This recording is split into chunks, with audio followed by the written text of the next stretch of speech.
I saw a shadow wear a crown of glass, dripping colors as it stumbled past. It whispered riddles in a velvet tone. I chased it down, but found myself alone. The walls were breathing. What's up, Billy? Good to see you, brother. The clock stood William, still. Triple. Time turned to liquid. What's happening, ladies and gentlemen? To my will. I'm lost inside a prism in the fog. Billy, I've been meaning to call you, by the way. I'll probably give you a call tomorrow. The sky's a canvas painted by the wind. You tired, bro? Kaleidoscope of Yeah, I feel you. My brain is tired.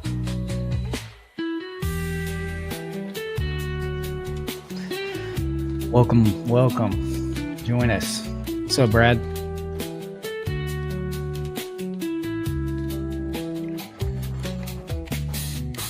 a silver thread pulled me through the haze. I will give you a call, Billy. A trail of echoes from forgotten days. What are we doing today? We got the normal thing lined up for today. We're going to be looking at some body camera footage and then a couple other things that are a little bit different. Maybe you guys will enjoy The it. shifting sands. The stars were humming. A Thank you, song Gary. I knew. Appreciate it. A melody older than the evening dew. Hey, shout out Roll Tide. Shout out to Alabama. Inside a prison in the fog, where every step You know, feels that's a like good question, Rob. the sky's a canvas painted by I don't know. the wind, a kaleidoscope of every sin. The No, universe my narrator and I do not have through the sea any kind of exclusive, well, kind of an exclusive deal. to a river made He can't work on basically police related stuff as basically the only exclusive body camera stuff. I should be more specific. What's up, Ario? Yeah, he's still the narrator narrates quite a few channels. Yeah, he exclusively works for money. That's true. Which is just wild, if you ask me. I can't believe people are out here working for money. Unreal.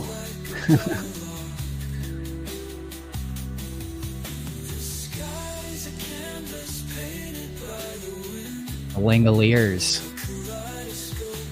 Yeah, that's, and that's kind of an interesting point because, like, I've been trying to figure out how to, let me fade this out real quick. I've been trying to figure out how to brand John Lang as his own kind of brand, but, all I got is the name. I don't have a logo or anything like that, so I don't know what to do with it besides put my face. What's up, Electric? Good to see you here, brother. Lang's Wangs. Let's start a new restaurant.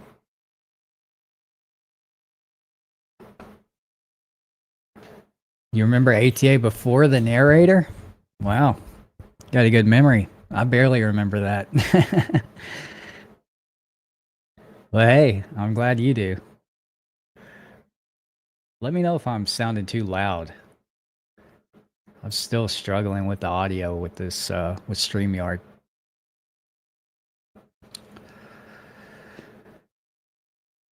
Yeah, it does feel a little, well, it feels narcissistic, not just to name my fan base, but just to have a brand that's like the whole brand is me, I'm not used to that. I'm used to this being the brand, and I'm like a step removed from that. But here on this channel, it's just, this is what you get. you know? I don't know what ATA fans are called. I just usually call them the ATA community, because, I don't know if I wouldn't say they're fans or what people are that watch ATA, but I don't know. All of this, like, new age media, social platform fame, and things like that are stuff that I'm just not used to, familiar with, or even really know how to navigate, you know?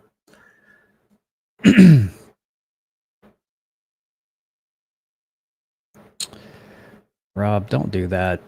It's really annoying when you come into someone else's live to advertise someone else's live.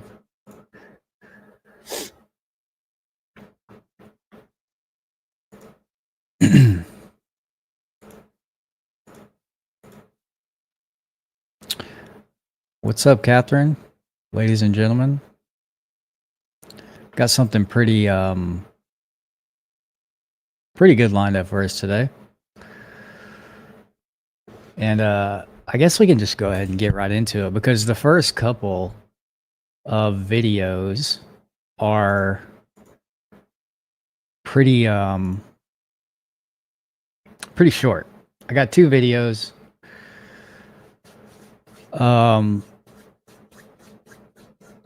That are less than like 3 minutes long, or around 3 minutes long. And I'm just going to run through those real quick because they're both pretty interesting. And I had a couple of requests for these specific ones. And obviously, if you make a 3 minute long video, that doesn't really fit the criteria for an episode of ATA. So I guess this is the place to review this kind of stuff and get you guys something, not a thorough analysis or anything, but at least hear some words about it. Yeah, good shorts material. I didn't even think about that. Probably so. What's up, Bozy? All right, well, let's check out this first one, see what's going on with it. Now, before I get into this, obviously, we know that this is happening at a Walmart. And I mean, surely by the title and thumbnail, you can figure out that this has something to do with a dispute about receipts. And let me actually bring something up here for you guys, because this will probably be very relevant. Like the I don't know which, let me redo that. Hold on. So if you take a look at this, these are sorted by the oldest, by the way. So this video is 6 years old now. That's so crazy. 6 years, guys, that we've been doing ATA. As a matter of fact, yeah, May 28th, 2019. So it's officially been over 6 years of doing this, which is kind of wild. Anyway, if you see this video right here, I made a video years ago talking about whether or not you are legally required to show your receipt at a Walmart. And here we are, 6 years later, still having issues about this. So let's just get into it, and we'll talk a little bit about it. Man, been watching since 2019. That's pretty crazy. Oh, you got a notification. That's good to hear. It's good that some people are getting it, at least. All right, let's check it out. How are you? I guess there's some discrepancies with the microwave, but if you don't mind just getting it sorted out inside first, I guess you got to get some things sorted. I have a receipt. Can you show it to them? No, I have a receipt. Why not? Am I doing something illegal? That's what we need to figure out. I have the receipt. All right, so can you provide a receipt to them? Do I have to? Is it? Yes, you do. At this point, there's suspicion that there's a crime. So right now, you're being detained until we figure it out. All right. So first of all, it would be true. It would be true that if Walmart or whoever had some kind of legitimate evidence to suspect that this man was stealing, that he may be not under an obligation to show his receipt necessarily, but definitely could be subject to detainment and possibly identifying himself. But we don't really, this is probably going to be one of those situations where we just don't know a lot of things, and that's just the nature of these things. But, obviously there's no legal requirement to show your receipt to anyone at any time. But could it dispel legitimate, reasonable suspicion that may avoid you being potentially detained or arrested for stealing? I mean, I think I said at the end of that ATA video, and let's go back to that as a matter of fact, because I just want to go to the end of this video, because I remember I said something with like a quote about this and why it was, of the refusal to show a receipt at Walmart. No wars will be fought in the name of receipt rights, and no agenda will be progressed through the refusal to produce a receipt or the demand to see one. To quote the modern Renaissance say, C. Joybell C., choose your battles wisely. After all, life isn't measured by how many times you stood up to fight. It's not winning battles that makes you happy, but it's how many times you turned away and chose to look in a better direction. Thank you for watching. So my point there was largely that, hey, look, we're not going to war with the government about whether or not you have to show your receipt at Walmart, and your rights are barely implicated in that situation. You know what I'm saying? And another thing that we have to consider is that, in this country, at least, corporations also have rights. And so you got to think that whenever you're enforcing your rights, could be the situation that you're actually stepping on someone else's. But yeah, there's never been any wars fought over receipts or anything like that. So that was kind of my point, is that there are bigger battles in the landscape of constitutional awareness and civil rights to be fought than the one that's at the checkout at Walmart, But again, in that video, I also went through all the, the facts that in order for you to be detained, they got to have reasonable suspicion or have invoked shopkeepers' rights, which is actually kind of difficult to do, especially without evidence. So my point is, at this point in time, there's a possibility that what this officer is saying is true, depending on what kind of evidence he's been shown by Walmart. So just bear that in mind. So I'm being detained. Yes, you are. But I have the receipt. Okay, so until we prove that, since you're refusing to show it, you can bring the microwave back. I don't refuse to show it. Okay, so you're not showing it to them, and you're not going to show it to me. I am going to show it to you. Okay, well, see it? They need to see it because they're associates of Walmart. I'm here to make sure that no one's taking items that they haven't purchased from Walmart. I have the receipt, and I can show you. Okay, well, they need to see that because they need to be satisfied with that.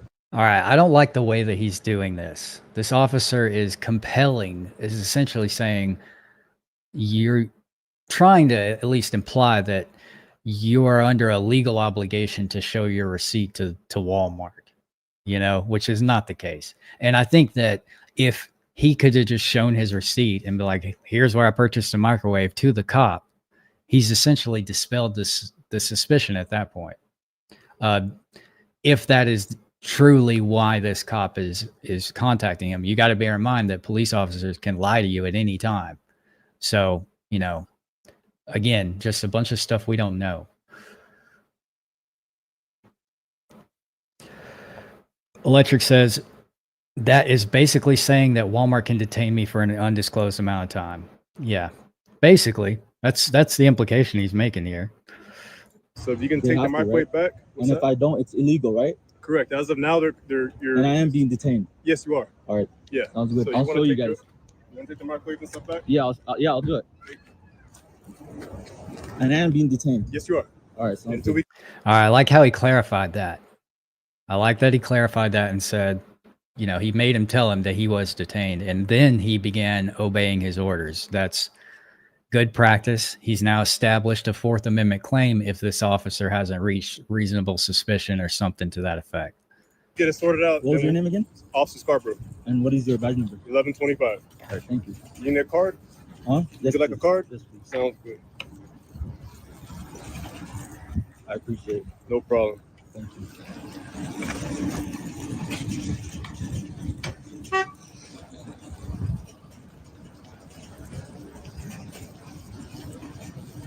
So if I show them the receipt, I'm good to go, right? That's going to be their decision because you already passed all points of purchase with the item that you have right now, okay? I So that's passed going to what? be you already passed all points of purchase, all points of sale, which Okay. means all the cash registers where you select and buy items, where you purchase the items, meet transactions. Uh-huh. You already passed all that. You're already out in the parking lot, right? Yeah. So it's going to be up to them on what type of proceedings they want to have after that. No, if I Okay, that doesn't make any sense. The guy is saying, if I can prove that I purchased the item, are you going to let me go? And the answer should just be yes. It's not up to Walmart to dictate whether or not you purchased this item. If you have a receipt, an objective piece of evidence from them that shows that you bought the item, there's nothing criminal going on here. There's no criminal implication beyond that. The officer's saying you made it past all the points of sale with this item, which means I think you might have stolen, or they think you might have stolen this item. So the options here are A, you prove that you purchased the item, which he can do with the receipt, or B, you get arrested for stealing. It's not up to Walmart which one of those happens, you know? It is to some degree. I should correct that because they're going to be the complaining party. But obviously, if they knew he was stealing, they're going to press charges on him. That's going to be the obvious next step. But he's trying to make it out to be like they're the arbiter of dictating whether or not this guy made the purchase, which is not true. The receipt is the objective evidence here. I did purchase it. Yeah, so like I said, we'll figure that out with them. We'll review the camera footage and deal with all that stuff. You know what I mean? Okay, see, here we go. And this is probably going to be a pretty big element of this if this were ever challenged through a federal claim. He just said we're going to have to look at the cameras. And so what amount of evidence does this officer have right now is the question. Has he just gotten a call from Walmart accusing this guy of stealing and then verified nothing about it? We just think this guy's stealing. We haven't looked at the cameras. We haven't done anything else. We just have an inkling that this guy's stealing. If everything checks out fine, and you'll be on your way. Okay? Sounds good. I appreciate it. So, Yeah. He hasn't showed the receipt yet. But he has it. And I'm guessing he intends to.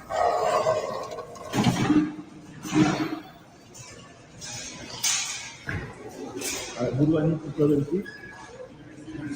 No, so what they're saying is they denied his return.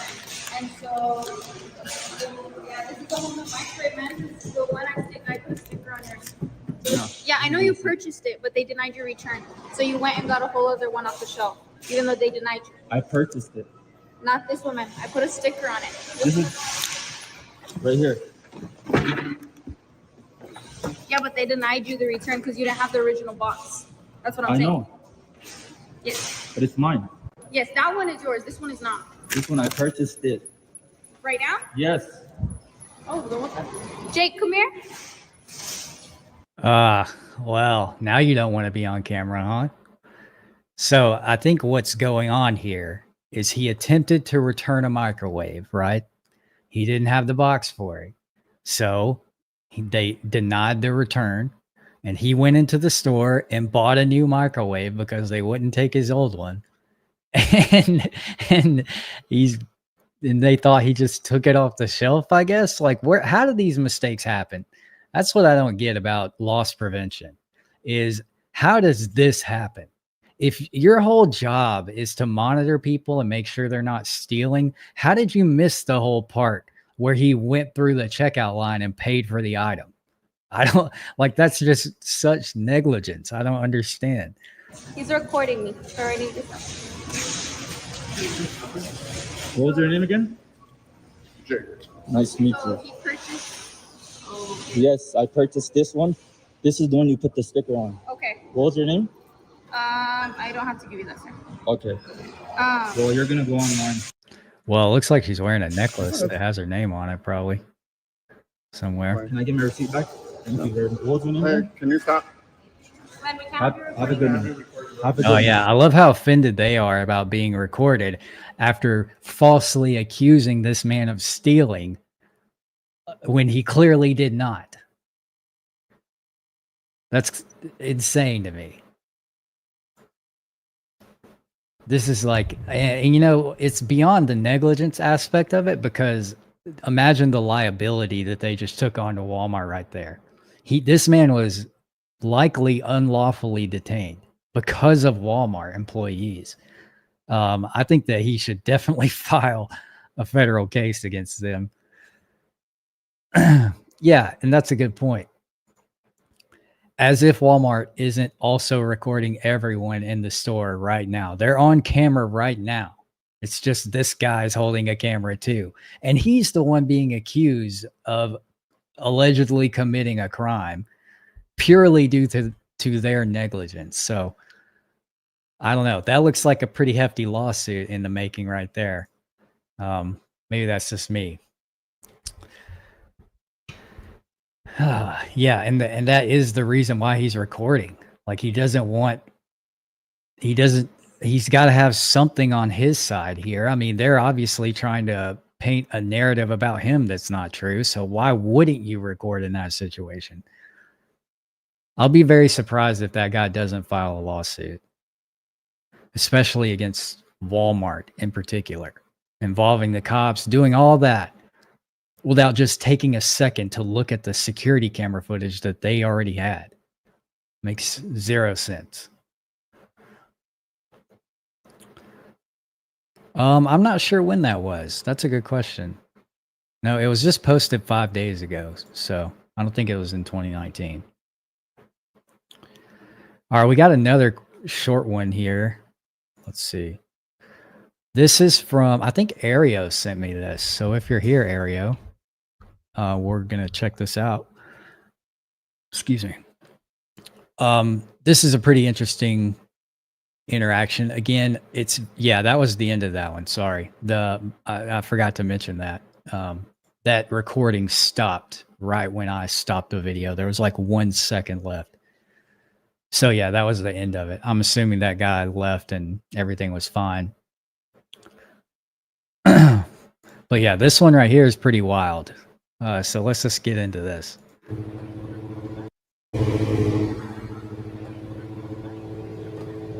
How we doing, sir? Wake up. Give me 2 seconds. Nope. Okay. Notice you don't have a plate on your car. No, I do not. I'm filming right now. You're what? Did you see me out there driving with it? You had to have gotten here. That's illegal. That's illegal? Blocking your plate? Yeah. All right. So I'm not going to dive into the legal stuff just yet, but what just happened there was they make these plates that you can get for your bike, for your motorcycle, that have it's like a hinged system. So when it's laid out flat, you can see the tag fine, but you can flip it up and hide the tag. I'm pretty sure that's not illegal. I don't know how that would be illegal. And what this guy is saying here, and what I'm assuming is going on, is that he's saying I had the tag flipped up because I'm filming, as in he's probably about to go film some stunt riding or something like that on private property, and he doesn't want his tag on his videos, which a lot of people feel, weird about their tag number being shared publicly, even though it's clear public information. I mean, you can record anyone's tag you want. The whole purpose of a tag is for it to be displayed publicly. But I can understand why, if you're a content creator, for example, you wouldn't want people knowing your tag because you'd probably be getting harassed all the time. So that's what I'm thinking. And another thing is, consider this. Well, I'll save that. We're not getting into the legal stuff just yet, but I wasn't out on the road with it. You were just parked in this parking lot the whole time? Just got here and I flipped it up. I got here, flipped it up, got gas, Don't get what the problem is, sir. Well, that's definitely illegal. Okay. You have a driver's license? Yes, I do. So what's the reason for the stop? I observed your vehicle without a registration. On a roadway? Or in a parking lot? Parking lot. Got it, okay. We've been having a lot of problems with people fleeing. Well, he just destroyed his entire fucking traffic stop right here. Okay. It's not illegal to have a vehicle that doesn't comply with road rules if it's not on the road. If this officer never personally witnessed this biker out on the road with his tag flipped up, then he doesn't have a violation. It's not illegal at all for you to take an unregistered vehicle and drive it around private property. Okay, there's no way that you can enforce traffic code on private property. Imagine you're driving your four-wheeler around your front yard and a cop tries to pull you over for some kind of traffic violation. That's essentially the same thing that's happening right here. So, way to destroy your entire argument for this being a lawful traffic stop. Does it look like I'm fleeing? No, not right now. Okay, there you go. You have a driver's license? Yes, I do. Can I please have my key back, sir? I'll take the driver's license. Here, I'll trade you. Driver's license for the key? Yeah, fair trade. Current address on. That is correct, sir. What an asshole. So the reason for the stop.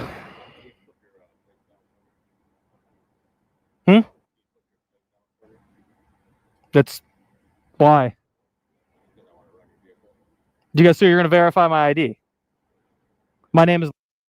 I live on. My birthday is. Sir, you got to speak up. I got earplugs in. What is your vehicle's registration? Your motorcycle registration? Where's my registration? It's on the plate, right here. Bottom right. You're stopping me in a parking lot, sir. This is not. I don't mean to be an asshole, but I'm in a parking lot right now. Like, I don't understand the problem. Right. So the reason I stopped by with you, we have a lot of issues with people on low sport bikes fleeing from us. This is a stunt bike? It's not a sport bike, it's a stunt bike. Same difference to me. Nope, considerably slower. Okay. Well, you have something that kind of indicates that you like to, hide your identity. So that kind of just want to make contact with you. Make sure that identify you in case we have any green sport bikes flee from us in the future. All right. Yep, way to rack up a lawsuit, my man. So, okay, it changed from you were committing a traffic infraction by having this, tag device to I just wanted to stop and identify you because we've been having problems with people running away. So does this guy think that he's within his authority to stop and demand the identification of literally anyone on a motorcycle just because they've been having problems with other random people running from them? Utterly insane.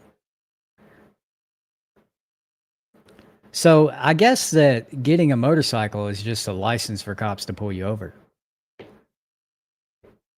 Yeah, hunch police. Exactly.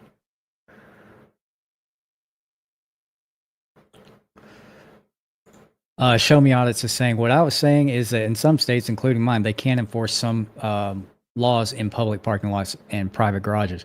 That's true. They can, specifically when it's dealing with, like, for example, handicap spots or something to that effect, where there are federal and state codes that can be enforced. But what is happening here is essentially a moving violation that is only relevant if he is actually driving on the road. Because you only need to register your car if you drive it on a public roadway. So if he just never registered this bike and there was a path for him to get here only through private property and where he had permission to go, he could theoretically get here without ever using a public street and never having needed to register his bike. So I find it highly doubtable that this would be an enforceable traffic code in a private parking lot, especially if the cop did not witness him enter this lot at all.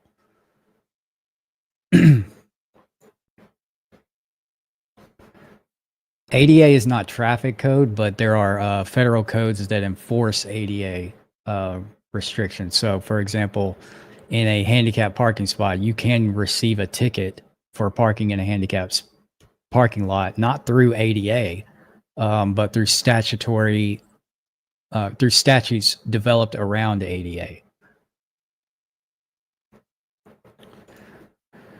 All right, we got another one here. This one's a little bit longer, a little bit closer. This one I found on BPcast channel, and it's from Williamson County. I'm not sure, in Williamson, Illinois. All right. Let's check this one out.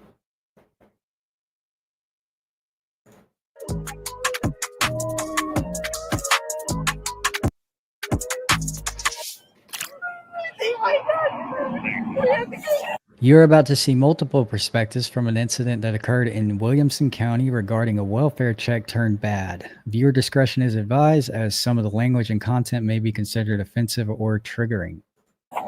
You've been warned, ladies and gentlemen.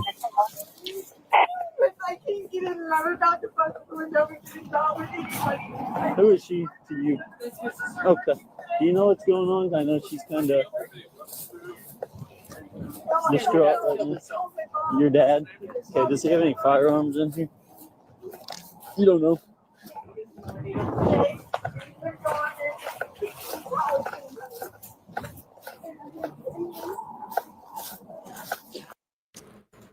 Yo, shout out to Kiki and TJ.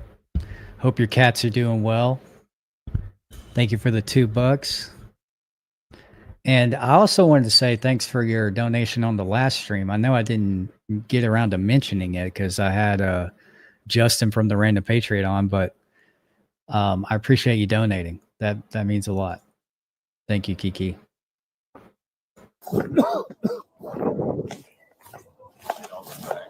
Hey, come back here with me, please. Do you know if he has any weapons in there?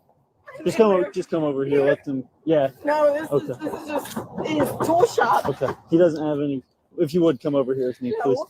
He doesn't have any firearms that you know of, or any knives or anything.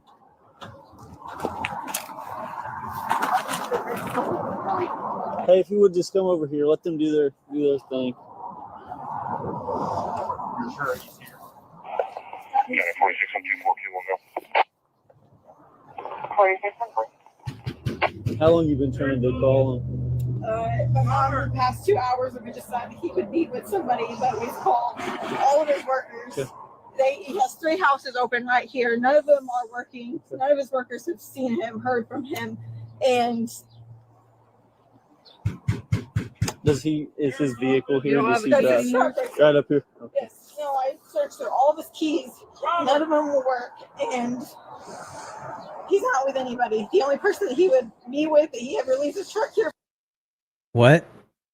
Wait, who says the N-word?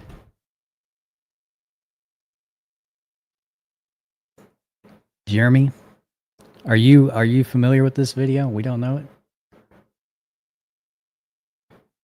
If he says it, he says it. I don't know what I can do about that. I mean, it's in public body camera footage. I mean, I don't know what I can do about it. So if they shit on me, then it is what it is. I can't change it. I'm not gonna not watch this video because there's a fucking word in it. You know, we're all adults here. Jason Dickpen, thanks, dude. Keep up the amazing work, John. Huge fan and supporter. Thank you, man. I will keep up the work. It's all I know how to do, to be honest. $20, dude. That's an amazing donation. Thank you very much. That's like a whole house, basically. You're right, Julian. This is his nephew, and he's not with Cody. Cody's not. You talked to Cody? Yes, I talked to everybody. Okay. There's nobody else. Nobody. Did you make any suicidal statements? Yes. Or anything like that? Yes. What'd he say? He told my mom he was going to kill himself, and this was their disagreement earlier this morning. But then he left for work, and my mom thought that he just went to work. But I drove through all the houses that are open, his rental homes that they've been working on for like 2 weeks now. None of his workers have heard from him. Nothing. Does anybody have a key? No. But All right. I just want to say that so far, this seems like an entirely warranted welfare check. And I don't know what happens in this video, but before we get into it, I just want to say that let's not, chastise or place any blame on these two women who called the police, because it seems like what's up, John Eagle? Good to have you here, dude. It seems like this is a warranted call, and that, considering what this guy was talking about, what they just said, I mean, if I was in a similar position and I had went through all of this stuff, like tried to find this guy, found his keys, his truck's not is there, he's not there, seems pretty warranted. Does he only drive that truck out there? Okay. there's no other vehicle. He doesn't have any work vehicles that he would be driving? No, they're at home. There's a work truck, but that's at home with my mom. Okay. And my mom's vehicle is there because mine's in the shop. So there's only 3 vehicles. I have one, he has one, which is here, and the other one's at home with my mom. Okay. So when's the last time anybody heard from him? This morning. This morning? Yeah. Like early this morning or just? Yeah, like 9, 10. Okay. But if you guys can't do it, then you guys stay over here. I'll just hurry up that way and I'll dust the window. We're here. We're gonna okay? yeah. We will take care of it. We're not leaving, okay? I feel like we're wasting time. Well, I understand that, but it's going to take just a minute. Can I go try? Back. I've already tried. I've been here. See, I don't understand that. Like, if you're at a welfare check, and the goal of this welfare check is to see if this guy's okay, to literally check his welfare, why wouldn't you let this woman who he knows go and try to communicate with him? What's the point of that? It's like, as soon as you get here, we have to take control of everything, and no one can help us. We can't use any kind of outside tools. We're now stuck in the world of protocol. We're stuck in the world of protocol and policy, and we can't deviate from that, no matter how much it might affect the situation in a positive way. He's not going to be back there. He's going to go inside. How old is he? 55. Does he have any medical issues? No. Yeah, you're right. We don't know if he's armed, so we don't have to assume that he is either. All right. And I understand that you guys, your perspective may be that they're protecting her, but I disagree with that. I don't think that that's the way to protect her. And that the mission of this whole interaction is not to protect this woman right now. It's to protect the guy that they're got the welfare check on. He's the one in danger, supposedly. Kiki, thank you again for the $5. Shout out to you and your cats. Thank you very much. I appreciate that, Kiki. Well played twice. He wouldn't be anywhere over here. He's not touched any of this property in years. Yeah, this is a great point. Why would you assume someone is dangerous? I don't think that that's the appropriate way the police should approach situations like this. The assumption here should be someone is in danger, not is dangerous. There's a fine line between that distinction. He's never even here, barely, just to get stuff for rentals. So why do you think he would be in this building if he doesn't ever come here?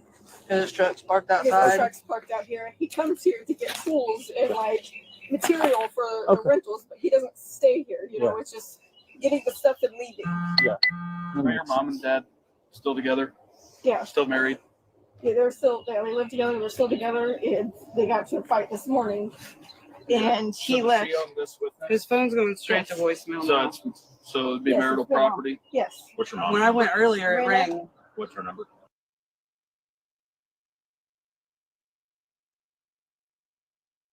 Yeah. Is that her on the phone right there? Can I talk to her? Nothing. They won't. We haven't got in there yet.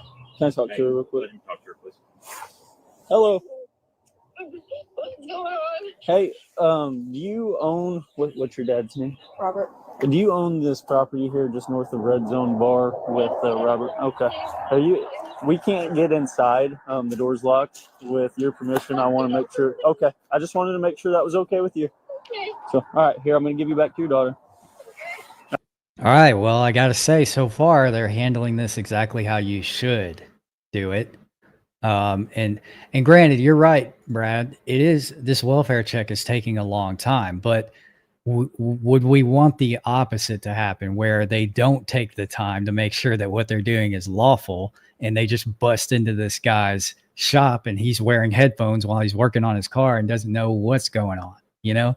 So I prefer them to take a little bit of time, call someone, get consent, or get an actual warrant, to do some extra steps before they just bust into this guy's property.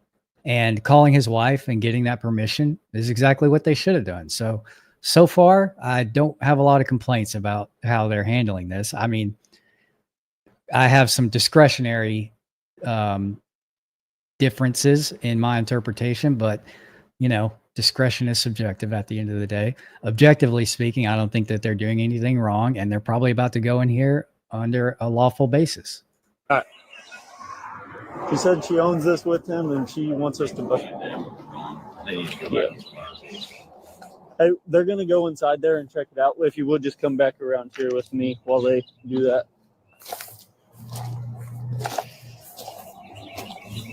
Could they claim exigent circumstances? I don't think so, because there's no reason to think that there's actually an emergency going on. You know, there's a million other innocent explanations for why they can't contact this guy right now. Maybe he's not even in there. In order to have exigent circumstances, you have to know that there's an emergency taking place, and you can't have any doubts about that, you know? So I highly doubt that exigent circumstances would come into play here, unless the guy was screaming or something to that effect. Just come back up here with me. He would be at. Okay, we don't like I said. If for some reason he does have a weapon, just I already know. I know every inch of this fucking place. I know where he's at. So I get it. can we just hurry up and go in there? Yeah, that's what we're going to do it myself. We're going to do it. If They're you not would gonna just do walk. it We until have we to walk get you over away. here. Walk over here. They're gonna open the door. He's not gonna be in there, and everything's gonna be fine.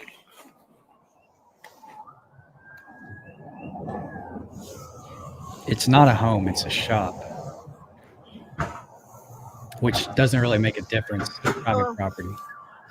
No, I don't know yet.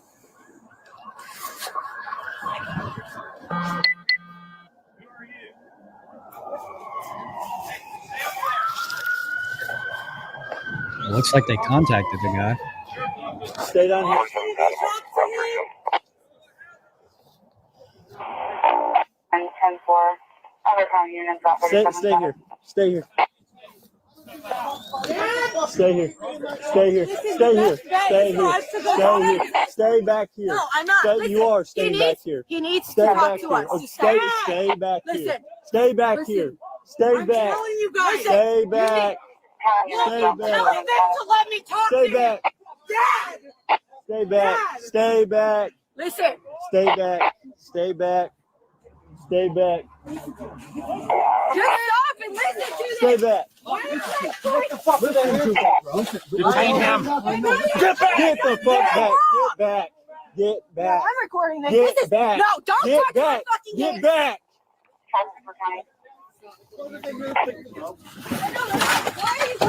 What the fuck are you guys here for? For what? What the fuck are you here for, bro? Why are you? You're gonna get tased. Do I look like I'm trying to get right? We're trying to Really, bro? Seriously? Get on. I think that was an entirely unnecessary use of a taser. Again, this guy's passively resisting.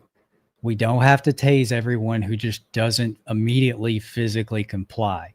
I don't think that we reached the threshold to justify taser use until the detainee has committed some degree of physical action that constitutes legitimate resistance.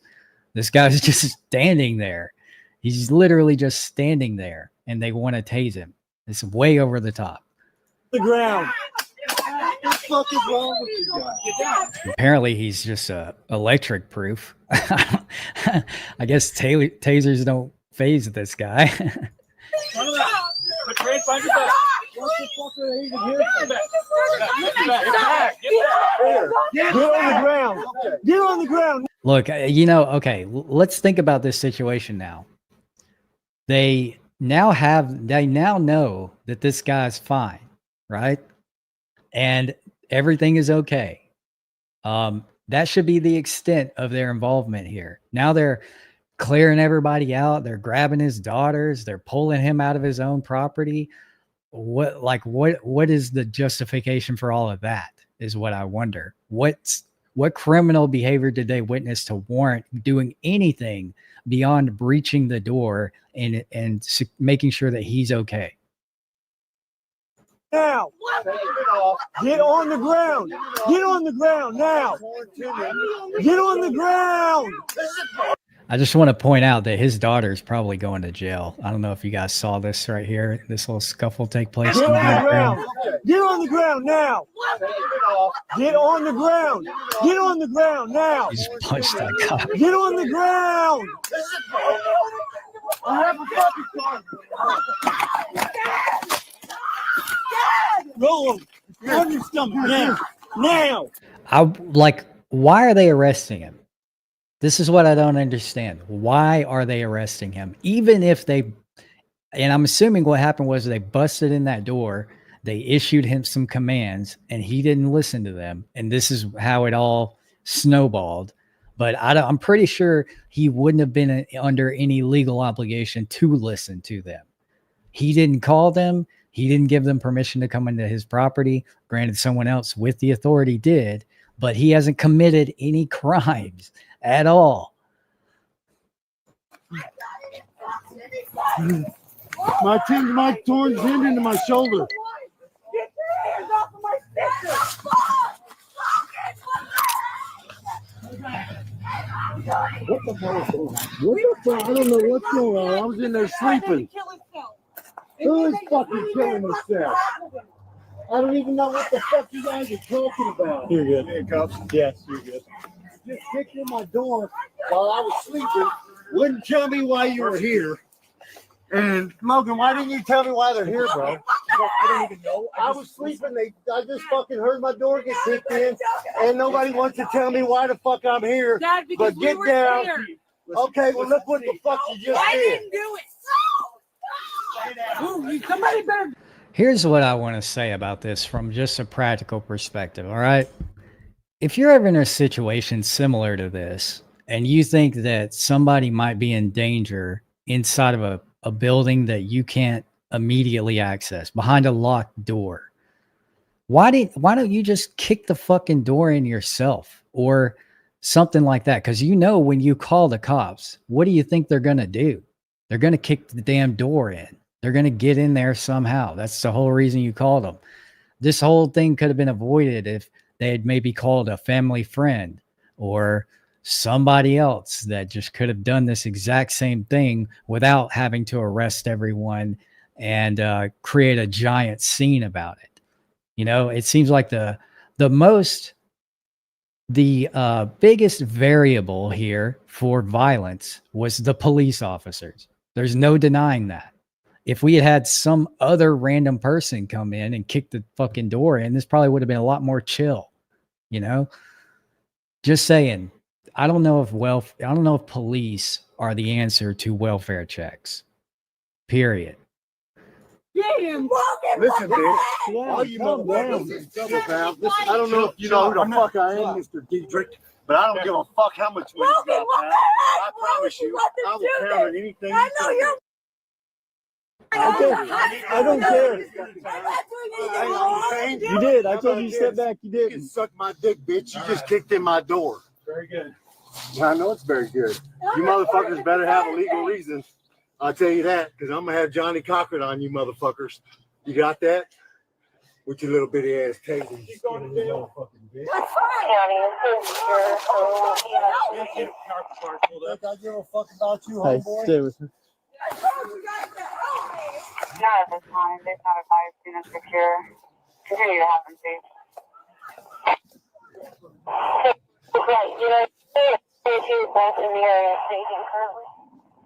I really wish we had a different officer's body cam. This is probably the worst cop's body camera to upload for all of this. Surely with this body camera request, they got more than just this one too. County 54. Can we get one more car for transport on 37?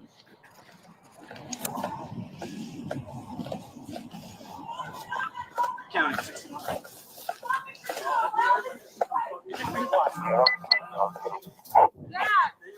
Dad! Fucking idiot. I'm gonna show you, idiot. You ain't seen idiot. Wait till I get my lawyer on your motherfucking ass. Chill out, bro. You think you want to run around here and do whatever the fuck you can do? I'm telling you, bitch. None of your fucking business. I'm 16 pounds. Fuck that motherfucking faggot. I feel like I don't know. I'm gonna try to skip through some of this. Okay, you're talking to the right person. I got you, man. I'm talking to you because I know you got a little bit of fucking sense. This little fat bald-headed bitch and this little skinny ass. I have a feeling that word's coming up pretty soon. I'm just gonna hop through some of that. I got 2 torn tendons in my shoulder. I'll stay. Just let me get it. I'll get it. Good? Yeah, I'll get it. Yeah, fuck. Grab my. Where's the fucking blood coming from, Bobby? Where's this fucking little skinny bitch shot me? There's an ambulance right over here. Let's walk around this corner too. Oh, they've got to check you out before you go to jail. Nothing. I refuse. Okay, well, you've got to come over here and tell them you're refusing. Did you kick in my door, Logan? Will you please lock my door up, bro? I think we pretty much gotten through this one. I don't know what else there could be besides Here's the key right here, getting arrested. Yeah. Yeah, I want to.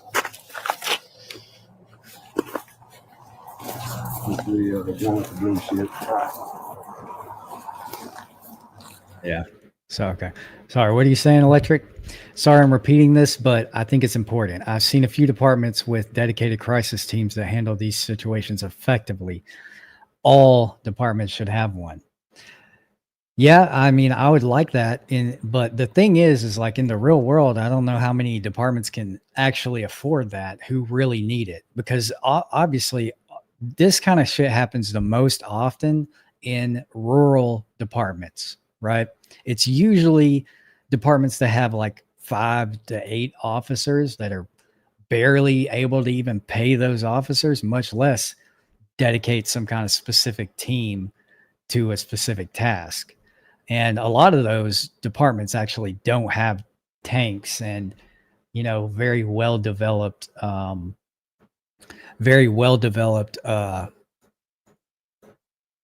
police forces in general. Here you go, Pearl.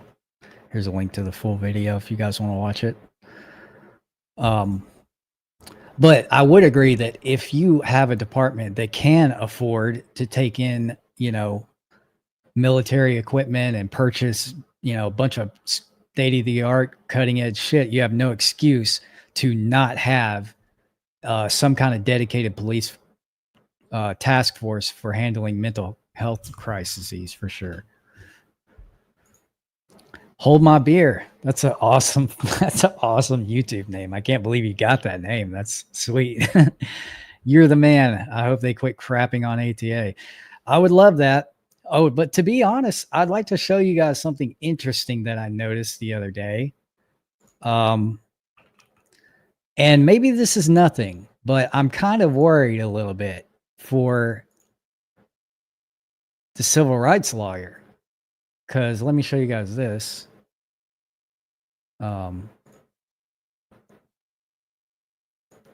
If you look at his channel lately, so he, he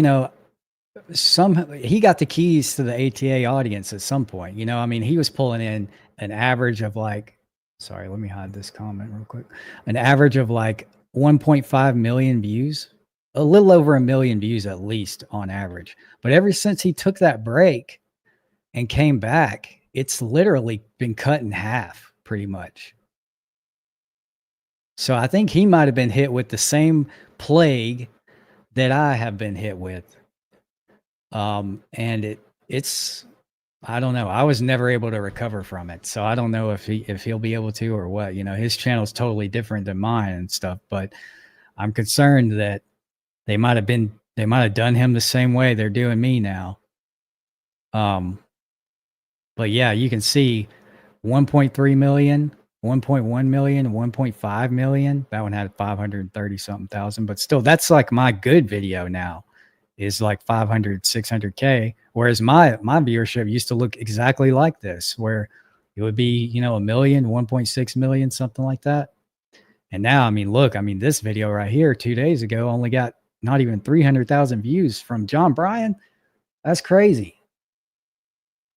Yeah, it does. I agree with that, Billy. That's what I think too, is that I feel like they're really kind of just trying to push the whole police accountability community on YouTube off the platform. And just slowly and surely, they'll kill all the big creators over time. They're not doing it like they used to, where they would just immediately shadow ban anyone that they didn't agree with.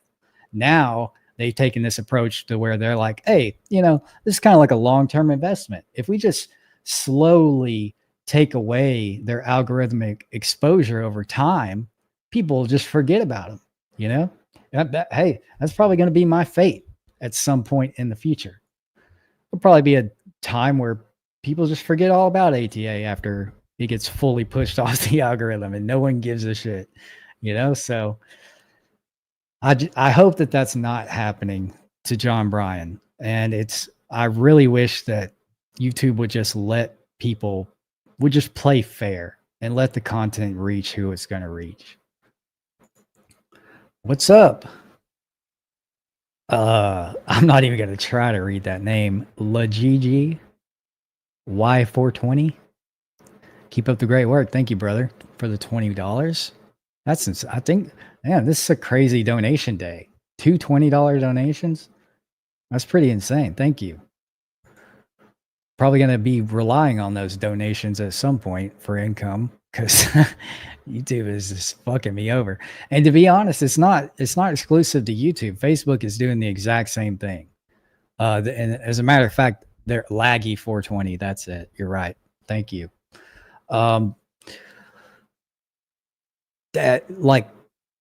Facebook is allowing people to abuse their copyright system to basically take down my whole fucking Facebook page.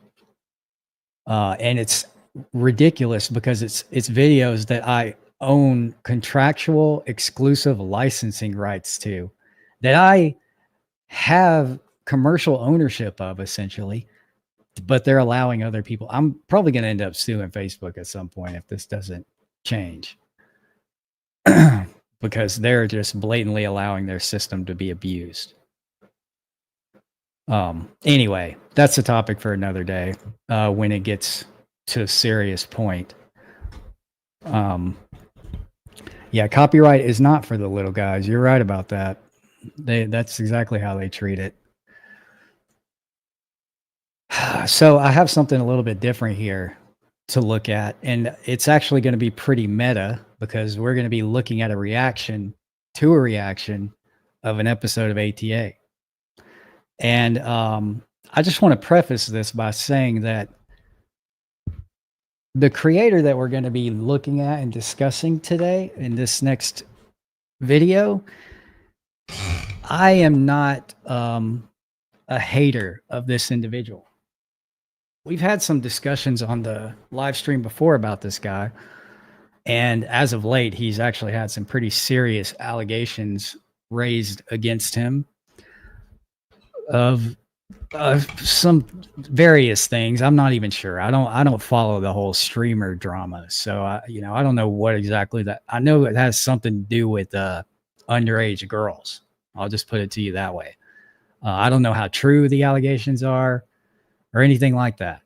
But I kind of respect this creator, and I respect his intelligence. I think he's a very smart guy. But someone sent me this video of him reacting to an episode of ATA, and I actually thought he had a lot of fucking dumbass takes. So I'm gonna not really respond to him directly, but just kind of walk through his ideas and offer some critiques. And if you don't know who I'm talking about, is this guy, Destiny. He's a political streamer, and yeah, to be fair, I have watched most of this video already. He's the guy in the video is trying to a political streamer, very left-leaning guy. He's pretty popular in the whole political commentary world. And again, I don't have anything to say about him as a person. You know, I don't know him personally. And so I'm not going to I'm not going to make this into a personal attack. That's not what this is about. But I think it is dangerous to have some of the perspectives that this guy has, especially as someone who claims to be a leftist, which is very interesting. And secondly, this video is 2 years old. So we got to give him some deference there. Maybe his opinions have changed since then. Maybe things are different. But I'm about to divide by zero, seriously. But yeah, I think that it would be worth our time to watch this video and kind of react to a reaction and walk through this guy's perspectives on some of these things. fight with cops. He's not leaving because he wants to stay and fight. I feel like Audit is going to give the main guy in the video, the guy recording, he's going to give him like an A+ because he loves people with cops. Maybe not. I don't know. See, I mean, that's the kind of thing, you know, like, and this is the kind of thing about streamers reacting to shit. I think that it's fine to react to things and stuff like that, but with this guy, he has a lot of conviction in the things that he says, and he has this reputation for being right about a lot of things and defending his positions vehemently. And I think he takes a lot of positions that it would be difficult to defend here. But I'll just wait till we get to the meat of this before I make any comments on it. Right. What would I have rated the people? That guy gets an A+. To be fair, he used to be a Twitch streamer. He got kicked off of Twitch, from what I understand. I don't know why, but he did. Traveler, YouTuber, and urban camper Travis Hines entered City Hall in Bethany, Missouri to inquire about the parking situation in the area. Okay. Well, yeah, I'm having difficulty with the parking. What do you mean parking? Where's the sections for the 2 hours? Because I'm a little confused. I was going to choose some spots around the library. I want to go to the library. I just got to say, this game he's playing looks really fucking boring, dude.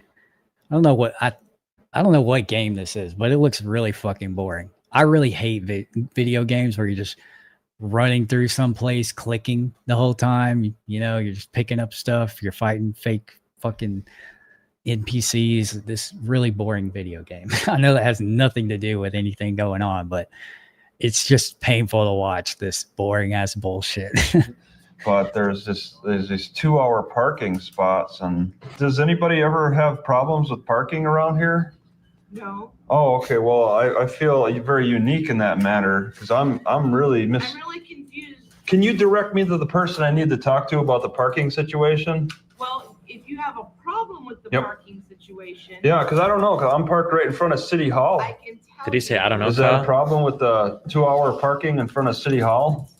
I don't know where you keep coming up with this 2 hour parking. I saw 2 signs. Dude, you need me to show you a picture of that? No.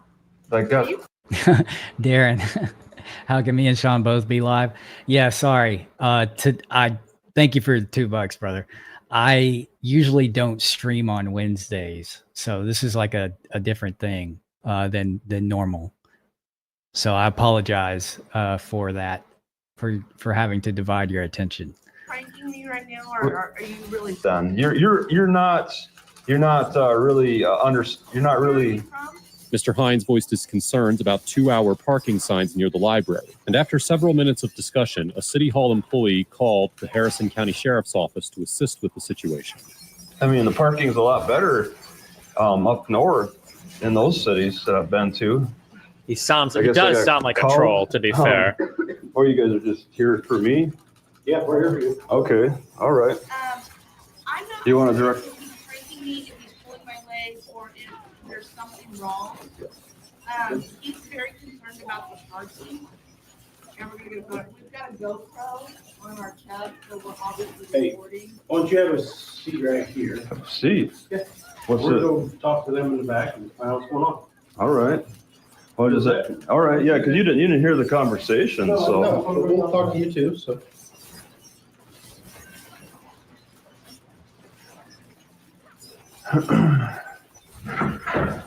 All right, well, I'm the one that they called the cops on. I guess they buzzed the cops on. And I parked right out here. And I was asking about the parking situation. Apparently, we can park across the street.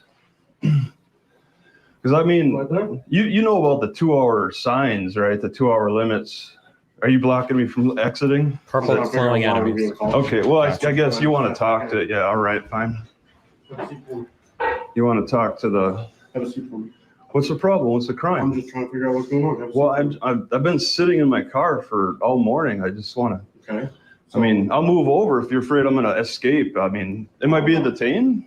Officer Harris orders Mr. Hines to take a seat after having blocked his attempt to exit the building. But when Mr. Hines asks if he is being detained, Officer Harris insists that he is not. When an individual is detained by a police officer, they have been seized within the meaning of the Fourth there's Amendment, a lot of screen. according to a long line of Supreme Court precedent. However, whether or not an individual is considered to be legally detained is not always a black and white determination. In the well-known 1968 case of Terry versus Ohio, the Supreme Court explained that, quote, obviously, not all personal intercourse between policemen and citizens involves seizures of persons. Only when the officer, by means of physical force or show of authority, has in some way restrained the liberty of a citizen, may we conclude that a seizure has occurred. As time went on, the Supreme Court clarified this standard by adding the Mendenhall test, named for the case where it was first introduced in a concurring opinion, to the considerations involved in determining if you guys know the individual has been Mendenhall seized. test. In the 1991 case of California versus Hodari D., the court explained that the Mendenhall test established that, quote, a person has been seized within the meaning of the Fourth Amendment only if, in view of all the circumstances surrounding the incident, a reasonable person would have believed that he was not free to leave.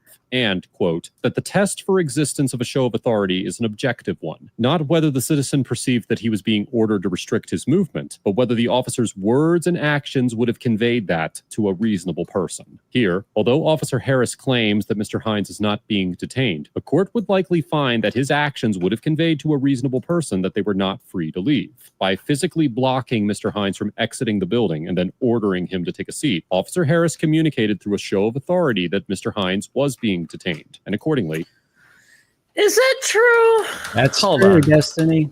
Went on. He has to watch this whole thing all over again, but it's true.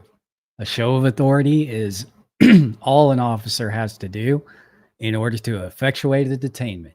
If an officer says to you, stop, you are not free to go, or even just stop, or does something like this where the officer, it didn't explicitly say that he was being detained, but the person who you're saying these things to could reasonably conclude that they're not free to go. That's the standard. So objectively speaking, the actions that this officer took and the things that he did would imply you're not free to leave. There you go. A detainment. Because, I mean, you know about the 2-hour signs, right? The 2-hour limits. Are you blocking me from exiting? I'm trying to figure out why I'm being called. Okay, well, I guess you want to talk to it. Yeah, all right, fine. You want to talk to the... Have a seat for me. What's the problem? What's the crime? I'm just trying to figure out what's going on. Well, I've been sitting in my car for all morning. I just want to... Okay. I mean, I'll move over if you're afraid I'm going to escape. I mean, am I being detained? Officer Harris orders Mr. Hines to take a seat after having insisted. I wonder why he paused this before he answers that question. Would show movement. Although Officer Harris claims that Mr. Hines is not being detained, a court would likely find that his actions would have conveyed to a reasonable person that they were not free to leave. By physically blocking Mr. Hines from exiting, Hines. Oh, the guy just told him you're not being detained. So Him. You're not being detained. What's these guys? Oh, the guy just told him you're not being detained, so he can leave if he wants to. That means that the guy should be able to leave if he wants to. But yes, Destiny, that is what that means. But unfortunately, your non-experience with this is showing right now, because I don't know how many videos, chat, have we watched where an officer is telling someone that they're not detained while simultaneously detaining them. It's not the standard for reviewing the legality of a detainment is not whether or not an officer said so. You know, that may be a factor in determining whether or not a detention has occurred. But what are we saying here? That we're just going to say that anytime a cop says you're not detained, then that's the lawful standard for dictating whether or not you're detained? You can just say that anytime. And cops do it all the time where they're like, no, you're not detained, as they're placing people in the handcuffs, as they're controlling their movement, as they're getting them out of the car. This is a common thing. Just because the cop says that they're not detaining you doesn't mean that they're not going through the actions of detaining you and qualifying it as a de facto detainment, for lack of a better explanation. But yeah, that's, again, just a sour take, in my opinion. Let's talk to him. What's the deal? We're just trying to figure out what your concern is. Okay. So she gave her side, and you got a full scope of what she said. No, I'm asking you what your concern is. Why you're... No, are you satisfied with her story, I guess? I guess, yeah. Okay. Well, yeah. So you understand where she's coming from, and my side is... He's standing directly in front of the door, though? Then ask him to move. The point is the cop blocked the path and told him to take a seat. Well, he said, can I leave? He said he's not being detained, so the cop should step aside. That's funny, isn't it? How do you think that would have played out for Travis if he was like, oh, if I'm not being detained, then I'll just walk out this door right here? What do you think would have happened from that point? It would have been one of two things. Either the officer would have said, oh, wait, you are detained, or he just wouldn't have let him get out of the door. Yeah, it could have been handcuffs. The only thing that would have happened from that is an escalation. So yeah, go ahead, Destiny. Next time you're involved with a police interaction, just go ahead and try to tell them, hey, you said I'm not detained, so I'm going to leave. Let's see how that works out. You just say, can I leave? He told him to sit down. He asked him to take a seat. But then the guy also said, am I being detained? The guy said, no, you're not being detained. Like, oh, okay. Can I leave? Again, though, that's not the qualification. That's not the lens through which the legal analysis is obtained or taken on for this. It's beyond, it's more than just words. All right. The actions count too. It's a totality of the circumstances standard for the Mendenhall test.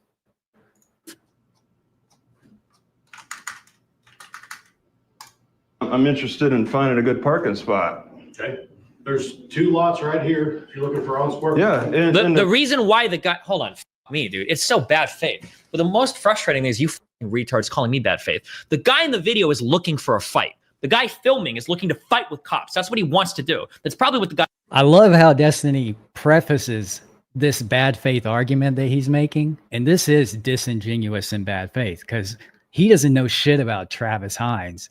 He doesn't know anything about what he does or the kind of lifestyle he lives. He doesn't know he doesn't even know his name. So how are you drawing all these conclusions about him being this or that? You are building up, you preface a bad faith argument by saying it's so bad faith for you to accuse me of having a bad faith argument. His whole channel is trying to fight with cops. So the guy. That is not what Travis's channel is about at all. Any of them. And he's never been physically violent whatsoever towards anyone. Travis is a very unique person and he lives a very unique lifestyle. But just because he lives a little bit on the outskirts of traditional socially accepted living, he's been put into this category of he wants to fight the police and all this. Travis is actually a very intelligent man, well-articulated man. I mean, he knows what he's doing. And the whole thing he has about let's exchange IDs is kind of it's his way of reaching a justification for him to participate in unlawful police encounters. He doesn't just walk up and film cops ever. He never initiates police interactions with himself. So again, this is just Destiny talking out of his ass. He's just making this up, literally. In the video is trying to fight with cops. He asked if he could leave. He knows he has the right to leave because these autistic retards read up and down the law and their rights and everything every single day. He asked if he was being detained. The cop said he's not being detained. If the guy wanted to leave, he literally just has to say, can you step aside so I can leave? The cop's not even blocking the door anymore. The guy knows this. He's not leaving because he wants to stay and fight. For you to say like, oh, you're being bad faith because no, he's not. Like, the guy literally asked if he could leave and the guy said he could leave. Like, that's it. Again, very bad faith argument on Destiny's part. Yeah, just asking to leave would not have been the end of this interaction. And you're fucking insane if you think that. There's no way that he could have just been, all right, well, can I leave? Or I'm not detained. All right, I'm leaving. See ya. And that would have been the end of this. And as a matter of fact, this video goes on to prove that without a doubt, because I believe he does actually make you do that. Yeah. And apparently reading about your rights and wanting to know more about the law makes you an autistic retard, according to Destiny. That's a good point. Thank you for pointing that out. The guy, he's just trying to be a nuisance. He's trying to be autistic because he's trying to get a rise of the cops, which is fine, by the way. You have the right to do that, and the cop shouldn't respond in a negative way. But to be like, okay, then why? What's the critique here? If that's your opinion that people should be able to do this and it's fine, and the cops shouldn't be giving them any shit about it, you're not making a critique, Destiny. You're just saying shit. You're just saying shit because you're mad about nothing. oh no, Destiny, a reasonable person. This guy's not a reasonable person. He's here autistically looking to fight with police officers, and the guy knows his rights and he knows he has the ability to leave, and he's choosing not to. Just so disingenuous. Like, you have no basis for concluding any of that. Absolutely no basis for concluding any of that, my man. We could walk out there. I mean, I'll show you where I'm parked. Where were you parked? I'll show you. Just show me right here. Am I being detained for a crime? We're trying to figure out what's See, here it is. Here it is. He said, am I being detained? And he said no, but he wouldn't let him walk out the door to show him where he's parked. He wouldn't let him do that. So is he detained or not? I mean, if we were to examine the totality of the circumstances and not just relegate this this analysis to what someone said, and actually look at the factors involved in determining whether or not a detention has occurred here, we might be able to reach some legitimate conclusion, which is basically what happened in this episode and what the legal analysis was built around. It'd probably be easier to point from the closer area to this parking where I'm at and where I can park outside. You guys prefer to talk inside? Yeah, it's cold outside. Oh, it's because, okay, well, that's reasonable. We're not sure what your concern is. This is a 2-hour parking. I'll get a ticket for 2-hour parking. You know what? Get a ticket for 2-hour parking. Okay, so I guess I didn't ask the question directly. Will I get a ticket for parking longer than 2 hours? The answer is no. Okay, well, then that settles it. All right. Do you have your driver's license on your What's driver's license? What is it? So I can identify you. Make sure you don't have any warrants. Well, I mean, first we have to establish a crime. No, I don't. Yeah. Making contact with you is good enough. Yeah, that's fine. You can request the ID for making contact, but you don't have to compel somebody to give up an ID unless you believe a crime has been committed. And you can make hey, Destiny knows a thing or two. Contact. I've been calling here to make contact with you. Okay. Officer Harris. Well, who's the caller? You're failing. They are. Well, no, they were the buzzer. They buzzed, right? You are failing to identify yourself to me and not give me your ID. I will take you to jail. If you want to cry. Officer Harris claims that I have a feeling Audit is going to say the guy. I feel like Audit is going to give the main guy in the video, the guy recording, he's going to give him like an A+ because he loves people that cops. Maybe not. I don't know. All right, so I just want to say that apparently Destiny hasn't watched the audit quite enough, because we don't just give people grades, like good grades, because we like that they're doing anything. Like that's never been a factor in the grading criteria of ATA. The factor is, how well did you perform within the framework of our legal system in this police interaction? That's how you get grades for ATA. You don't just get a good grade just because you're a patriot or you have convictions about the Constitution. That's totally irrelevant to your grading section on ATA. We've given plenty of people bad grades who thought that they were doing the right thing, who thought that they were being passionate about their rights and, you know, exercising something that was constitutionally protected. And you don't get good grades just because you want or to have a more free society, or because we share some kind of similar ideology when it comes to that. So again, bad faith, Destiny. Bad faith. You're just talking out of your fucking ass, dude. This cop here doesn't have a right to demand an ID. He can ask for one, but he doesn't have a right to do anything. He has the authority, and you're right. He's lacking that authority at the moment.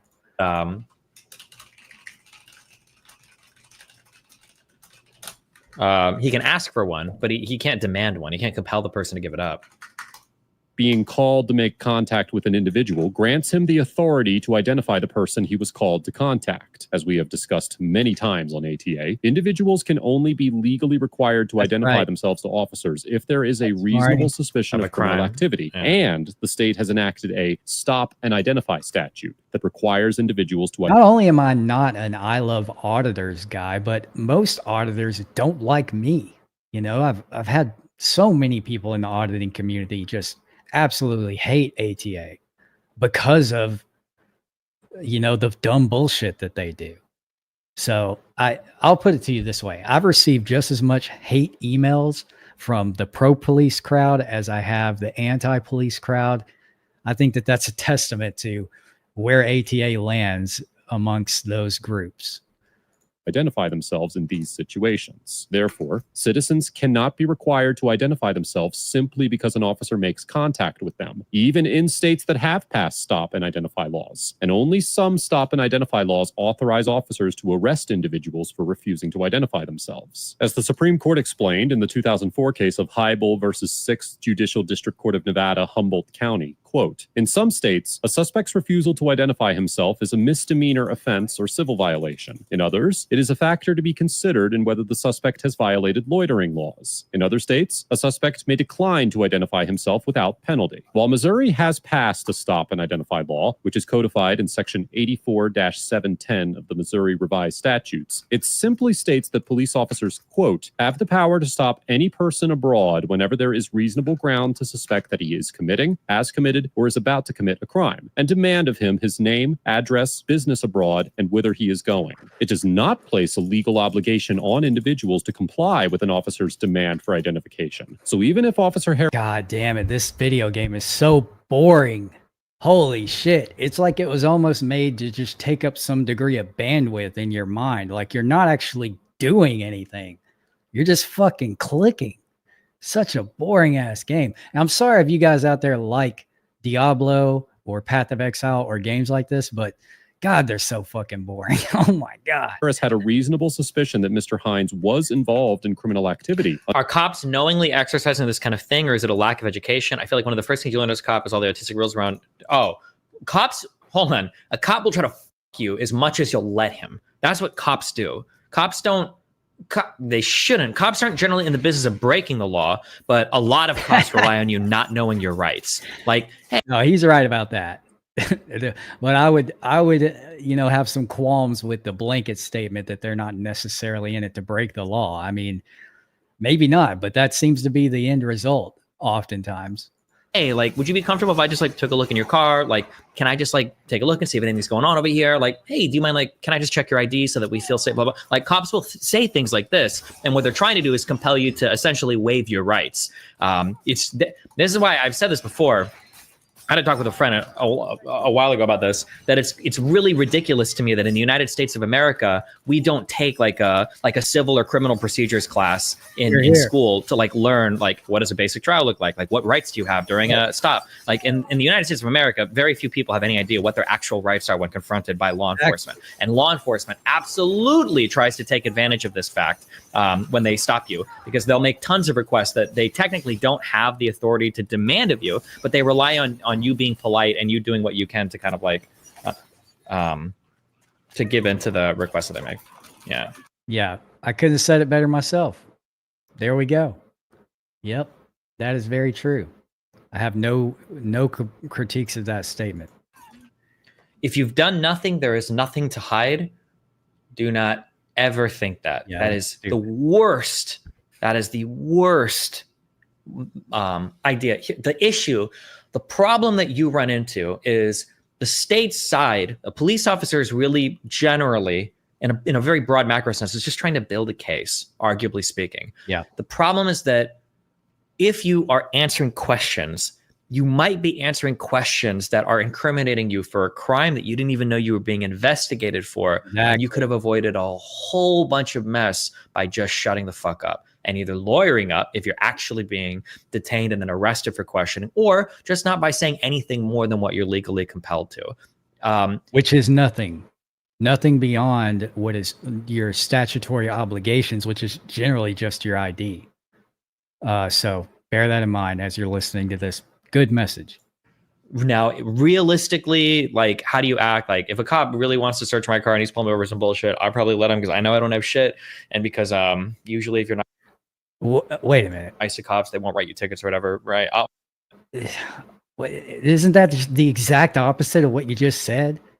And this is part of the fucking problem, okay? With this whole community and people, waking up and being conscious of their rights and things like that, is this attitude that you have here with this is like, oh yeah, the cops are constantly out trying to get you to incriminate you for anything. You shouldn't say anything to the cops. But I mean, if I just let them search me to get it out of the way, like that passive attitude, and knowing that you're literally consenting to sacrificing your rights, it paves the path for many other things to come down it. So it's a slippery slope is what I'm getting at. If we all took this perspective that Destiny has here, where if I'm not doing anything wrong, I'll just let the cops violate me all they want, then what kind of a culture do you think that creates within the industry of law enforcement and within the realm of litigation when it comes to constitutional rights? So while I appreciate the message, I disagree with your practical implementation of your own philosophy here, Destiny. If you're going to say that it's dangerous to allow cops to hear what you're saying and to say incriminating things to them, then why wouldn't it also be dangerous to let them search your car? Why aren't you equally as worried about them potentially planting evidence or something like that? If you're so concerned about the fact that they may take any little statement you say out of context and use it to incriminate you later, couldn't we then extend that implication onto them searching your vehicle, and that they could potentially do something illegal or commit some act of misconduct in that circumstance too? Whatever. But so realistically, like, you probably want to be polite to cops and let them fucking do their walk, rub their dick on you, whatever the fuck makes them happy, because usually they're a little nicer. But if for whatever reason, one, you don't want to, which is totally within your right, or two, if you do have if you've got a warrant or any other shady shit or dumb shit, or if your friend has weed in the car, whatever, you should be very aware of the rights you have, and don't ever think that, like, oh, well, especially if it's serious questioning, you don't ever want to get in a situation where you start answering questions and all of a sudden you're like in a fucked situation where it's like, hey, well, look, all questioning from the police is serious questioning. Okay, there's not a such thing as a benign question being asked by a police officer, especially in the context of an interrogation. If you've been read your Miranda rights, you need to shut the fuck up. There's no such thing as a simple question, an easy question in that context. All right. The reason we're actually talking is because we get a call of like a suspected break-in, and now you just told me that you came walking from over there. You didn't have to say that you came walking from that area, but you told me. And now, because we got a call, because you kind of match a description, and now because you told me you're walking there, I actually have probable cause to arrest you. Like, now I'm going to take you down to the station for questioning. Now you're in a whole bunch of trouble you didn't even realize you were being questioned about. You got to be very, very, very, very, very careful when it comes to like answering questions from cops, because you might be incriminating yourself in ways that you didn't even realize. And that logic extends to allowing them to search your car or any other capacity that you interact with cops. You need to have that exact same mindset every time. Be careful.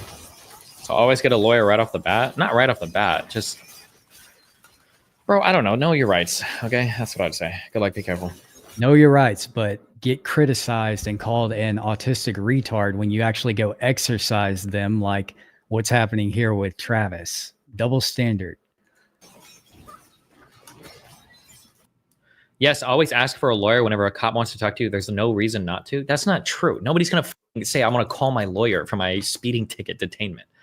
Well, that's not what they're saying either, Destiny. What they're saying is that you don't invoke your right to have a lawyer present before you answer any questions. They're not saying, I want my lawyer to literally come to the scene during my traffic stop.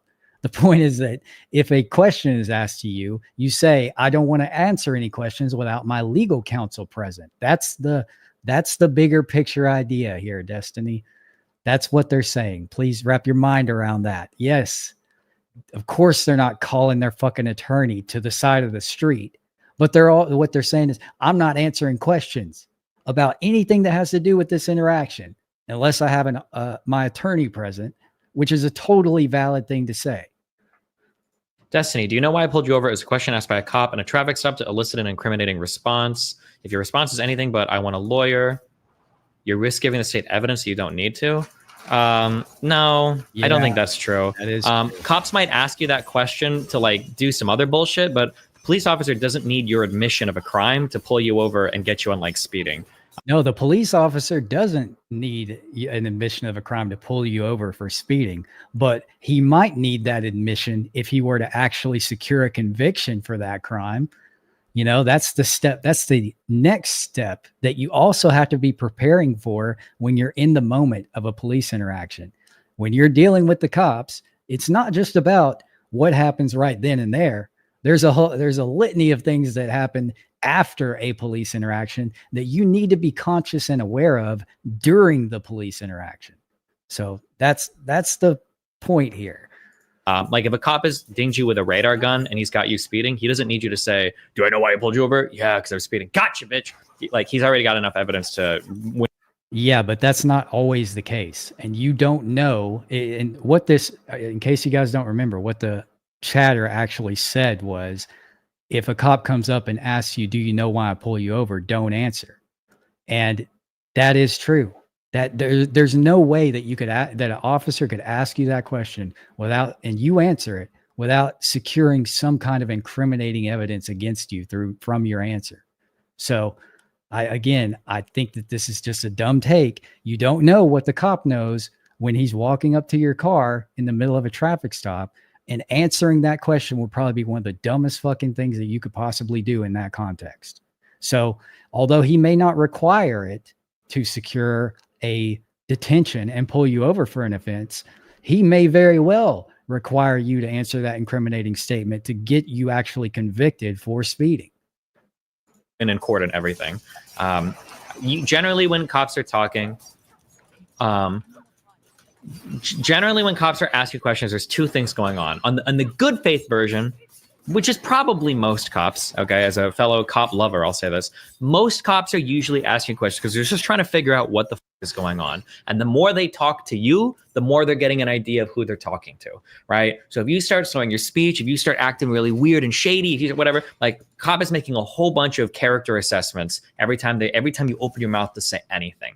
Now, and that is exactly why if we were to even give Destiny this, right? Let's just say that he's right about that, and that all cops are acting in good faith when they start asking you these questions. That does not remove the incriminating element from answering those questions, okay? It doesn't matter what the pretextual things that the officer has going on that prompted him to ask these questions. It doesn't matter if they're good faith or bad faith questions. The questions themselves are what could be incriminating. It doesn't matter if they have a good intention behind asking these questions. They're still equally incriminating, whether or not the cop intended to incriminate you with them or not. And it won't be the cop who's painting the criminal narrative to what you say. You got to remember that it's going to be a legal professional who then takes everything you said and puts it together in a way that makes you look as incriminating as they possibly can. So it's not necessarily the cop's faith that you have to defeat here. They could ask you, it could be a perfectly good cop who asks you all the right questions and remains within their legal boundaries.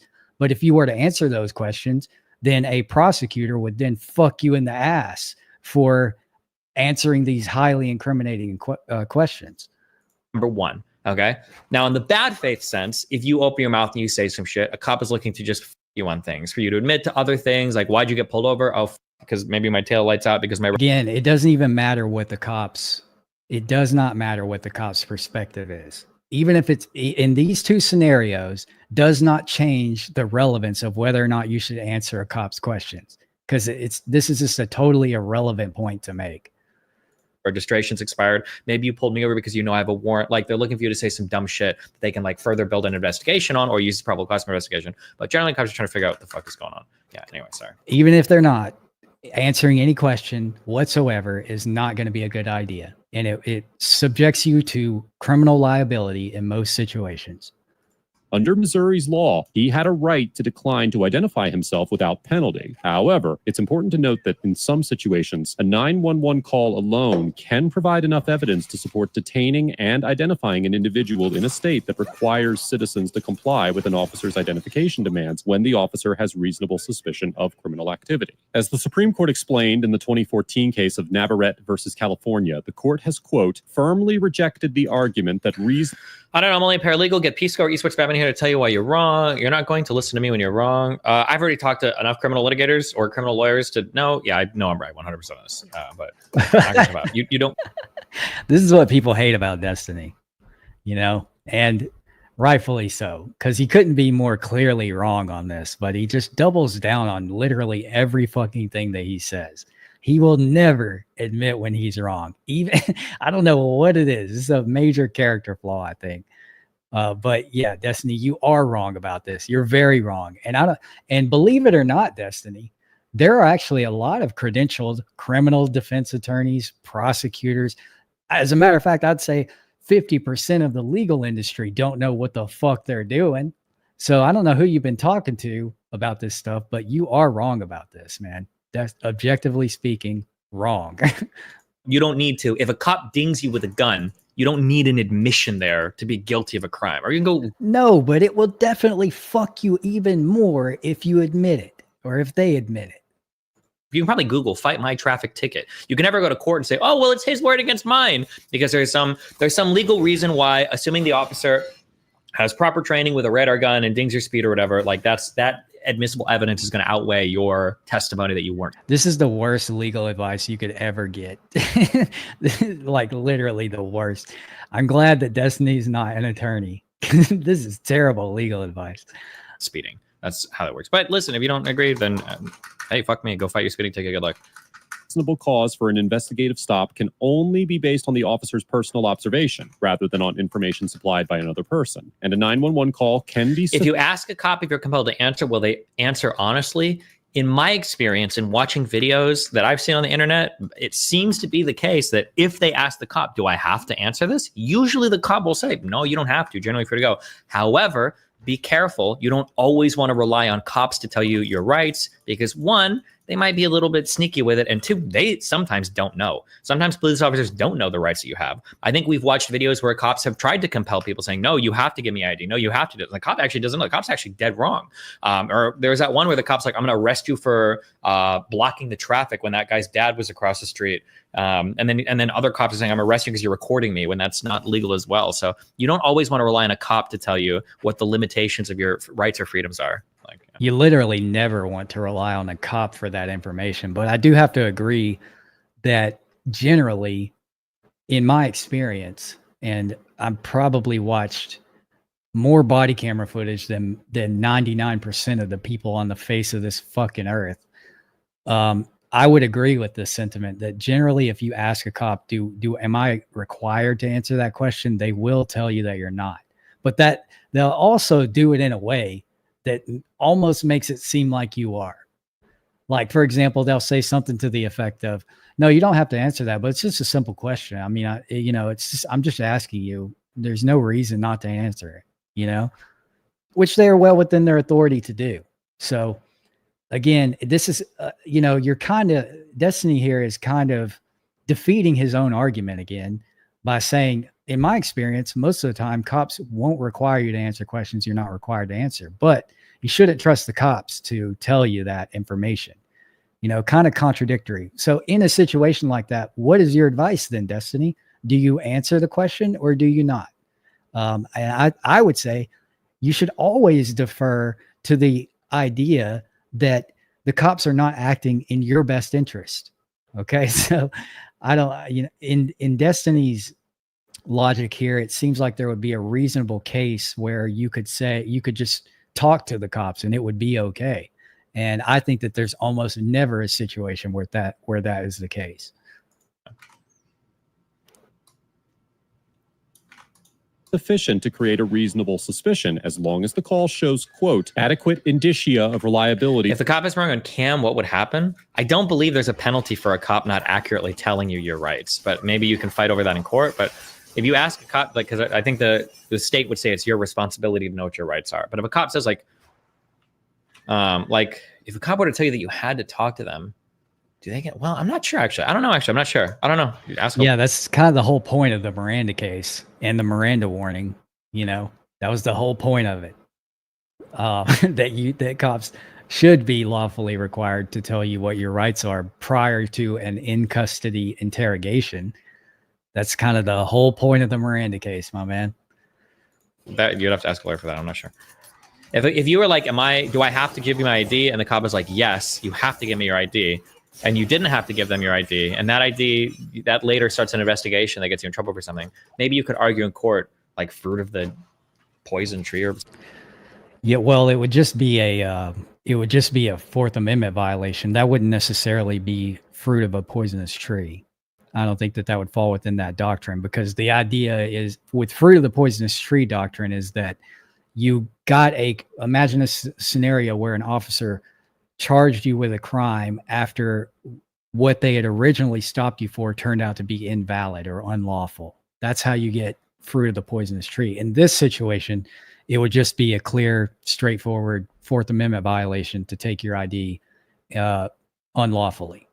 Some bullshit. I don't know that, like, since an investigation is built off an improper thing like that, and the cop said that, I don't know if the court would just say it's your responsibility, you know your rights. It doesn't matter if the cop is right. I don't know the answer to that.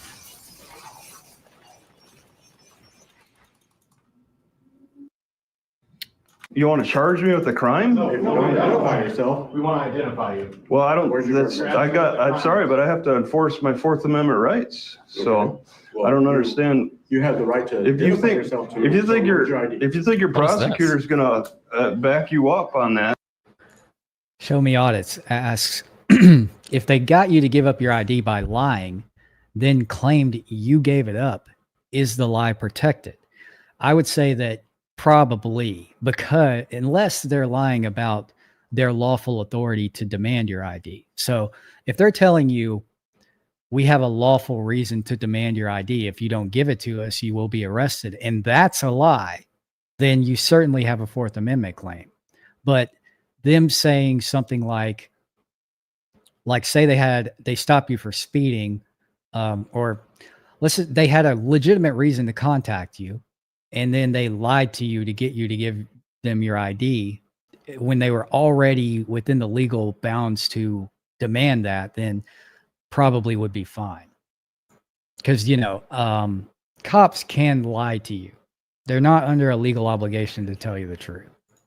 They want to follow through on this charge. We'll see how those arguments go. They tend not to go too well in your favor. Okay. Just doing this, a charge of what? Do you not want to give me your driver's license? Well, do you want to give me your driver's license? I don't have to give you my driver's license. Well, I don't understand why you can't give me. I'm making contact with you. I'm making contact with you. I'm going to run. And these two. There's no warrants.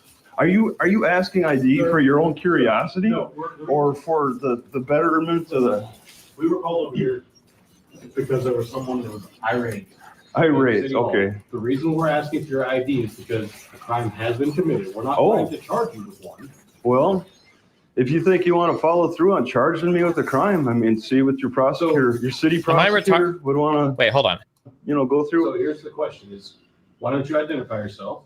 we'll all move on. Well, why don't we establish the crime?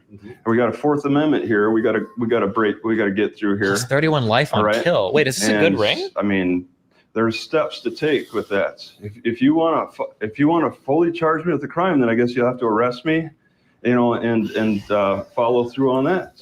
Sure. I got to give it to Travis because, man, he articulates himself very well for just period. I don't know what I was going to say for someone, whatever. I mean, yeah, that was funny. Travis, well, I'm making contact with you. And that's the thing is like Travis's whole his whole thing is if the cops ask him for ID, even if they don't have the lawful authority to compel him to give his ID, he's still willing to exchange IDs with them. So the idea is that anyone could come up to Travis and say, let me see your ID. And his response is going to be, well, can I see yours? And he's willing to exchange IDs. That's what his fucking channel is called. So, I mean, it's not that he's saying I'm willing to exchange IDs because I believe you have the lawful authority to compel me to give you my ID. It's I'm willing to exchange IDs, period, like under any circumstances. And I think that that's lost on a lot of people, but it's a very unique take from Travis that I think is very interesting. Sheriff Place claims that Mr. Hines has committed a crime because they received reports that he was acting, quote unquote, irate. However, he does not specify which crime Mr. Hines has committed. And there are some circumstances where being, quote unquote, irate could rise to the level of a crime. Nonetheless, in this situation, it does not appear that Mr. Hines' conduct violated any of Missouri's laws. For example, Section 574.010 of the Missouri Revised Statute states that, quote, a person commits the offense of peace disturbance if he or she Hey, to be fair, Mad Max, you guys do that to me all the fucking time. You don't know how many times I've been in the middle of saying something and I look down at the chat and someone has just literally written that in the chat. So I'm glad I got to get you guys back because you guys do that to me all the time. Reasonably and knowingly disturbs or alarms another person or persons by loud noise, offensive language addressed in a face-to-face manner to a specific individual, threatening to commit a felonious act against any person, fighting, or creating a nauseous and offensive odor. While it is possible that the City Hall employees were alarmed by Mr. Hines' behavior, he did not create loud noises, use offensive language, make threats, or fight. And it is more than questionable whether the employee's alarm was reasonable. Similarly, Section 565.091 of the Missouri Revised Statutes defines the offense of harassment in the second degree, explaining that an individual commits this crime if, quote, he or she, without good cause, engages in any act with the purpose to cause emotional distress to another person. And Section 565.090 defines harassment in the first degree as engaging in the same behavior and actually causing the person to suffer emotional distress. Again, although it does... You guys are cracking me up with the we don't know he didn't fart. I guess maybe they had reasonable suspicion over Travis's fart smells for him violating the obstruction statute or the disorderly conduct statute. I guess that's a legitimate thing that I missed on the episode. My bad, guys. Appear that Mr. Hines' behavior created at least some level of emotional distress for the City Hall employees. There is absolutely no evidence that Mr. Hines instigated this interaction with the purpose. That would be so funny, Electric, if I did that. If I did a whole episode where the where the sections, it's just however, that would be hilarious. Of distressing them. And even if it could be argued that his behavior was meant to cause emotional distress, Mr. Hines was clearly within his First Amendment rights to complain about the parking situation. If you think that's what your city prosecutor is going to support you on, I mean, this is a contact thing. I just asking about parking. This would be laughed out of court, Harris. But if you want to follow through, Are you failing to give me your? Are you failing to give me your ID? Are you failing to give me your ID? Okay, I'm willing to exchange IDs. Face the wall.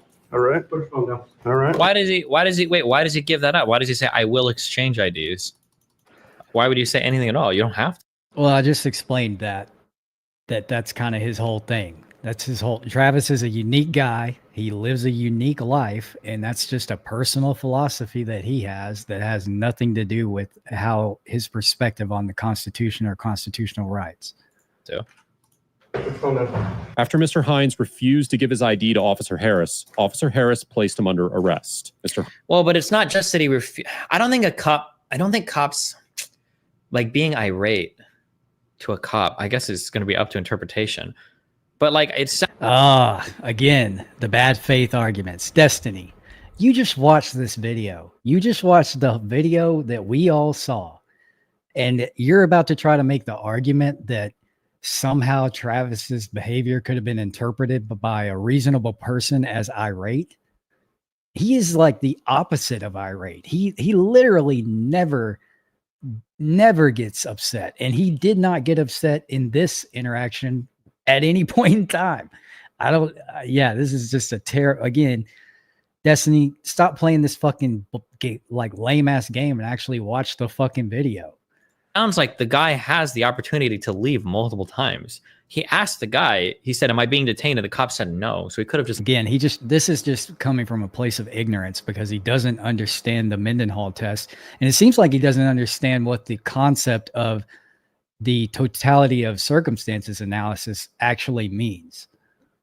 Left. Instead of being like, I want your ID, the cop can just say, or the guy can say like, I don't want to give you my ID. And then it's over. But he's like, do you want to trade IDs? That's what he did though. And first of all, by saying, do you want to trade IDs? He's by implication, he's denying just giving over his ID. That's the whole premise here, is that by doing this, Travis is removing the element of whether or not this is lawful, right? Because once you do that, it gives you a lot of freedom to dictate how you want this interaction to go.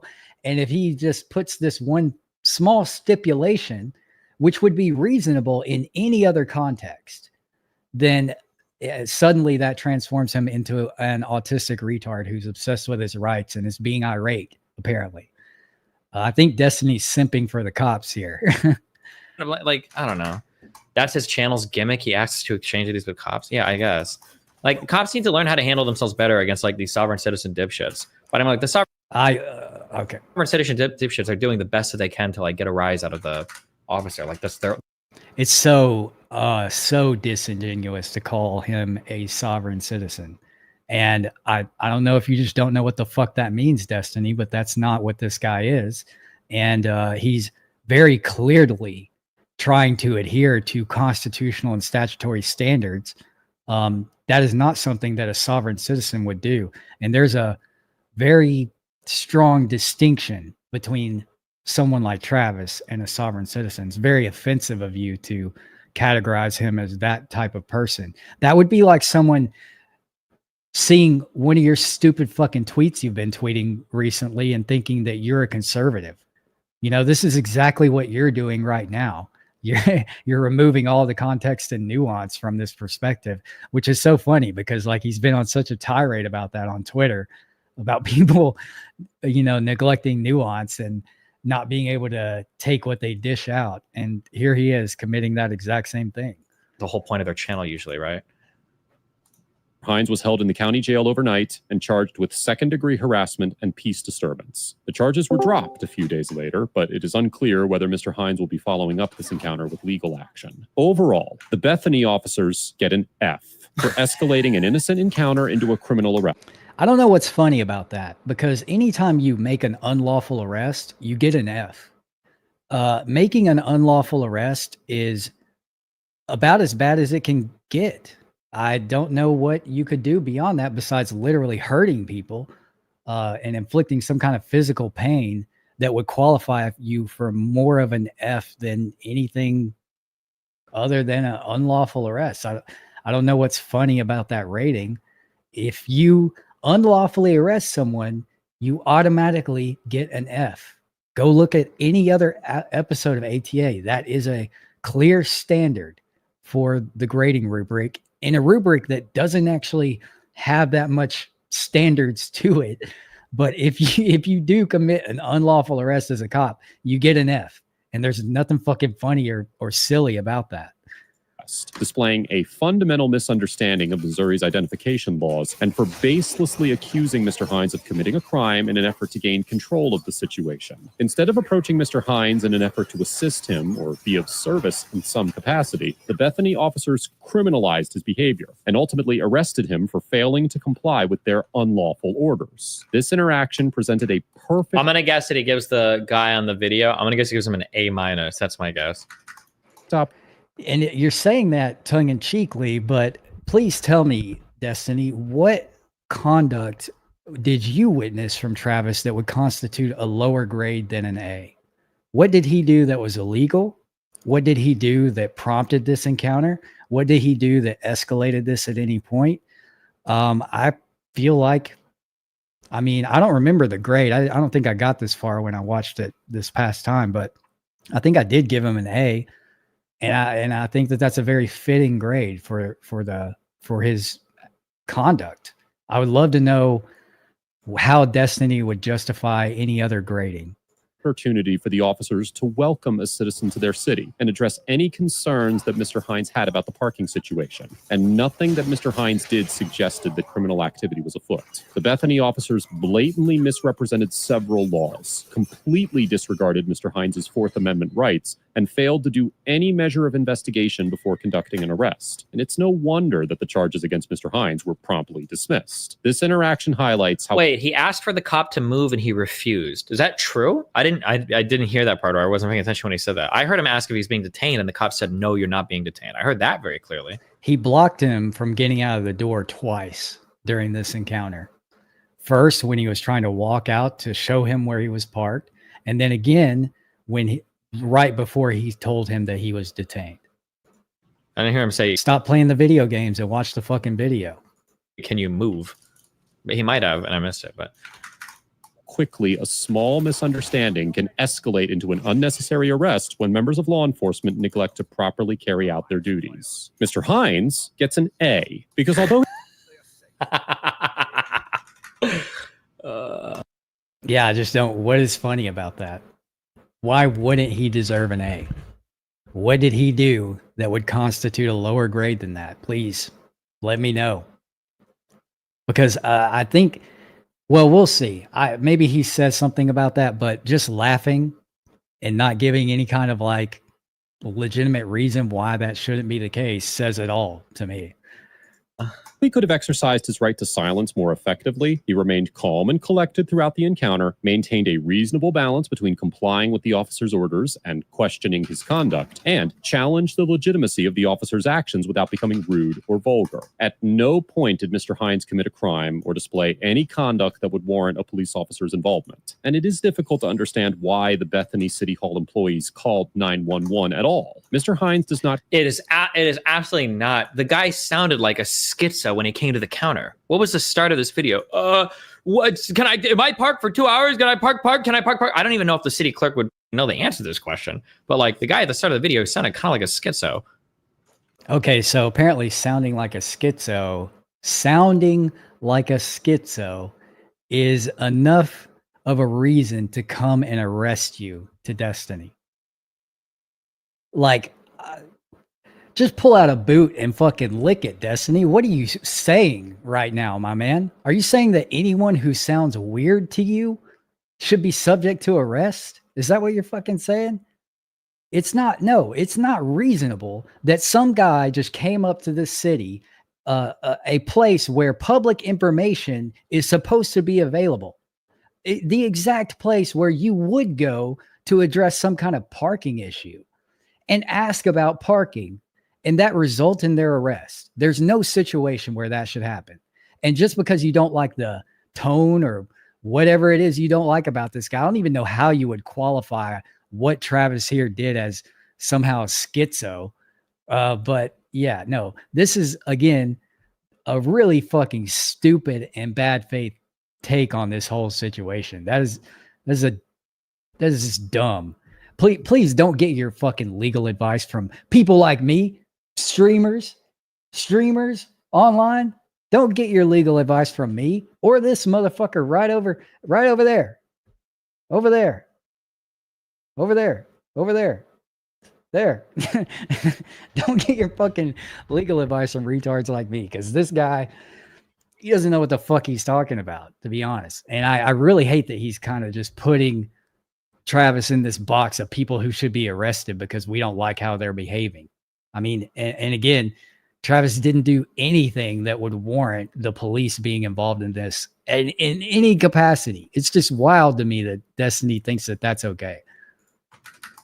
Consider himself a First Amendment auditor, but he is also no stranger to police interactions. Mr. Hines lives in his car and travels all across the United States, stopping at various public parking lots to rest and enjoy whatever public facilities may be available. And this often resolves. Oh, so he actually is a schizo. Jesus.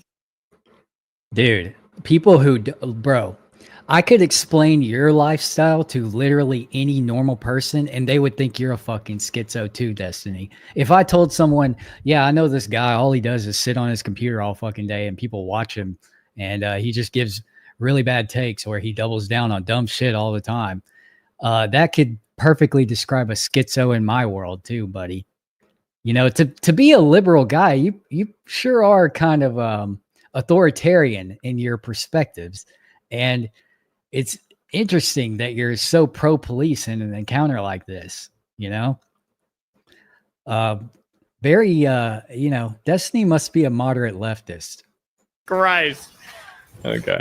And the police being called to investigate his behavior. Mr. Hines often demonstrates a relatively thorough understanding of his rights and certainly has a unique way of expressing himself and exercising those rights. Be sure to give Mr. Hines' channel your support. You can find a link in the description below. Let us know if there is an interaction or legal topic you would like us to discuss in the comments below. Thank you for watching, and don't forget to check out my second channel for even more police interaction content.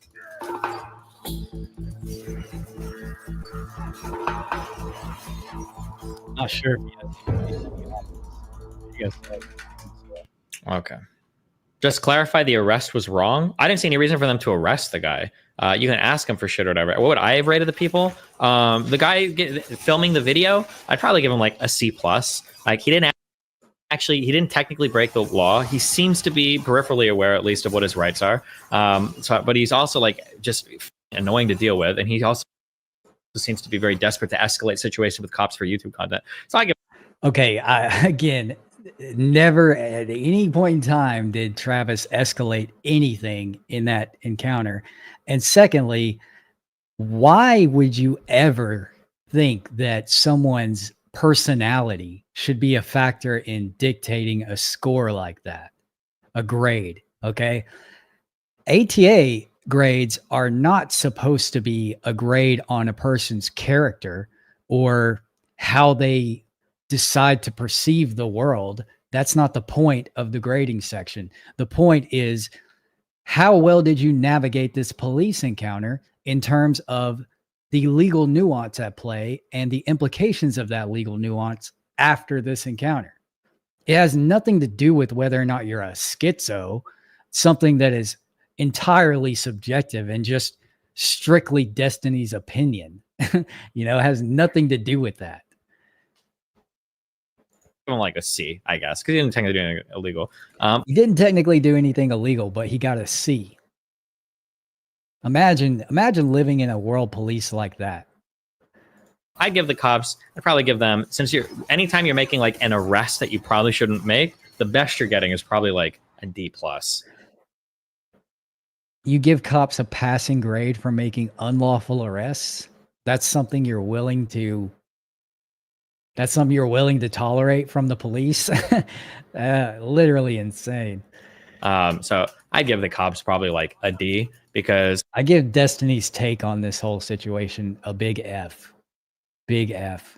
I will give him a little bit of deference because he did say a couple of relatively well-informed things about, you know, whether or not the cops can ID you, but basically every other opinion he's expressed in this video has just been fucking stupid.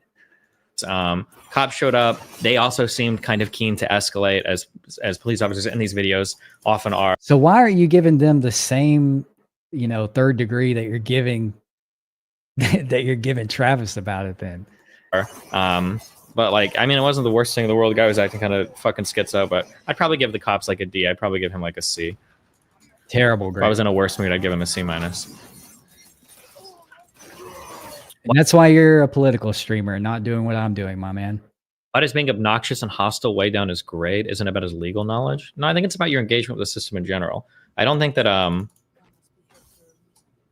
no, I think it. I don't think that just your I don't think just no, your demeanor and everything is incredibly important when it comes to managing encounters. Like if a cop comes up to me, like I have every right to be skittish as fuck if I want to. I can reach into my pocket if I want to, right? Like it's like no, your demeanor is incredibly important when dealing with most people in life. I agree with that, but your personality is not the same thing as your demeanor. You know, your demeanor is an important factor in determining, you know, how you go about in determining the legitimacy of your approach to handling police encounters.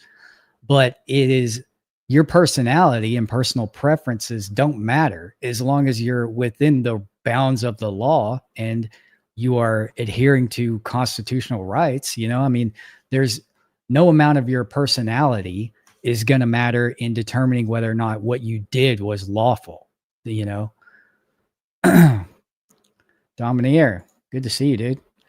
Police want my ID card to verify who I am. Why can't we ask for their law enforcement ID to verify who they are? Or can we? That is largely handled at the state level as far as it being a statutory requirement. So, for example, in like New York City, they have implemented local ordinances, and I believe even at the state level in New York, they have ordinances and statutes that require the officers to provide you an ID card upon request. But this is something that you'll have to, you know, if you want to see that in your state, you'll have to, you know, get your legislators to take care of it. But it is possible. That's the point I'm trying to make. Right. All right. So in this video, we're going to take a look at... That's what horses eat. That guy gets an A+. Yeah, what, for making content for YouTube? Yeah, exactly, for making... He has one job to get... I just want to say again that, and one more thing I haven't addressed is that it's really funny that Destiny has such qualms with people doing First Amendment auditing type of content. Like, for example, he has qualms with people going and starting shit with the cops in order to record it and make content. But his entire brand has been built around creating and disturbing other people in his own space. His entire brand is, I'm going to say the most ridiculous shit that a leftist can say. I'm going to stir up the most shit and I'm going to double down on that shit. That's your entire career, Destiny. You are doing the exact same thing that you don't like about what this guy's doing. That's what are you talking about, man? Get cops to arrest him when he's not doing something illegal.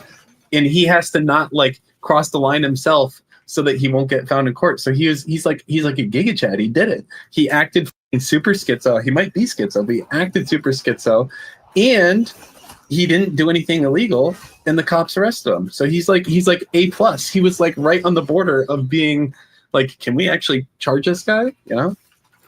Okay, I'll give him an A+ for YouTube content then. Okay. Well, you don't think he not for the interaction? He handled the interaction. Well, dude, if he terribly. no shit, if me or you walked in there, I'd be like, here, let me know how this would go. I'd be like, hey, so I noticed all the signs here say 2-hour parking, and I was just curious if you have anything that's longer. Oh no, sir, sorry, it's only 2-hour parking all around here, but I think there's a few streets over. All right, thanks, bye. And then yeah, except that is basically how Travis set up that conversation to go, and that's not how it went. He just came in there asking about the 2-hour parking, and the lady had no idea what he was talking about in regards to 2-hour parking. And that's the end. And I have no YouTube content. No shit, he can do that. He's going in there with a mission. Okay, he's got to get. I just really hate that characterization because they're just talking about someone who they know nothing about.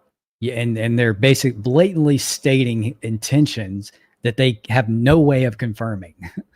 Some cops to show up. He's got to get them to like be frisky. All the stuff. You know that's how it's got to be. Like, right? Yeah. These videos would never happen if you were polite. Can I not see in here? Sorry. True, I agree. Yeah. All right. Oh, didn't mean to click that. I gotta say, Destiny, hopefully you've learned a lot in the past 2 years. That's probably the worst take on anything I've ever seen you have on anything. That was terrible. And I'm glad that I'm the one running ATA and not you, because I can only imagine how fucking stupid my channel would be if you were the one running it. And I can see why people like you go into the world of political commentary, where it just doesn't fucking matter if you're wrong. There's no objective measuring stick for your fucking ideas, and it's really just a popularity contest at the end of the day when it comes to political commentary. I feel like anyone with half a brain could start a career being a talking head doing what Destiny does, you know? And I think it's kind of offensive to have these really fucking retarded takes on a movement that's actually doing something, where your movement is just sitting around arguing about stuff and not actually doing anything.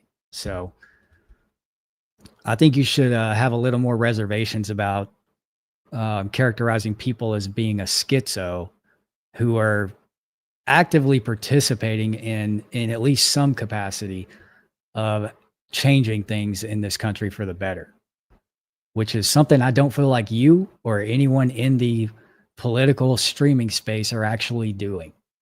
You're not actually doing anything. You're doing the same thing that you're accusing them of doing, which is just having arguments for content. Do you think that your fucking stupid tweets are going to change anything about anyone's perspective? It's not. And as a matter of fact, you're probably guilty of alienating more people on the left than you are of actually cultivating a left. So it's just very interesting for you to have that take when you're so blatantly hypocritical about it. But yeah, that's all I have to say about that. I guess I should look at the chat for a little while now and see what you guys think, because I haven't been paying attention to that. Been kind of caught up in my rants about this. Fairlane. Oh, Fairlane's a big Destiny fan, in case you guys didn't know. That's what he said in this donation. Thank you for the $2. He says, I'm a huge fan of Destiny. I think you're wrong in everything you just said, and Destiny's right. Man, Fairlane, I didn't know you thought like that, dude. I thought better of you, man. That's insane. Can't believe you. How dare you, dude? You spent $2 to tell me you like Destiny, man. Unreal.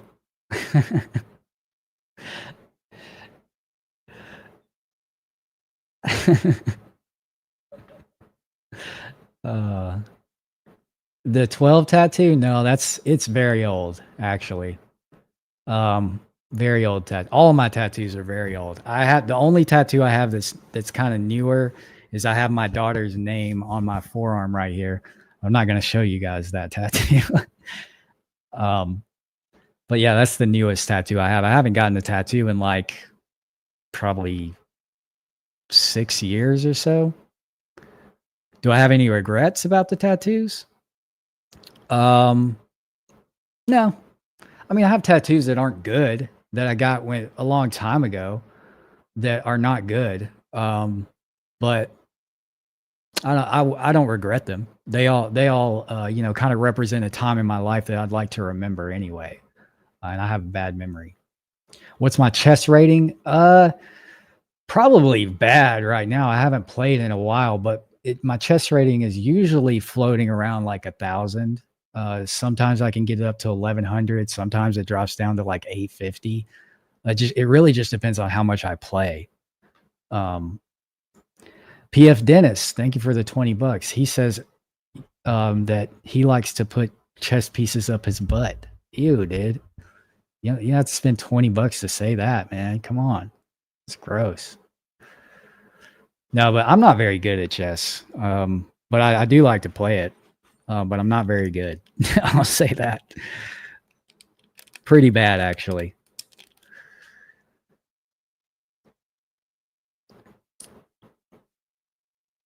I don't know. 1,100 that's like my best score after playing chess for probably, I don't know, 3 or 4 years. Yeah. Hey, we got a Destiny hate donation. Thanks, Matt. You don't like Destiny? Hey, like I said, I don't dislike Destiny. I have no reason not to like him. I've never had a negative interaction with him. I do think that all of his points in that video were fucking retarded, but you know, I don't hate him as a person. But I'm sure that I kind of agree that he's playing a character as Destiny. And oftentimes I think he plays that character to his detriment, you know?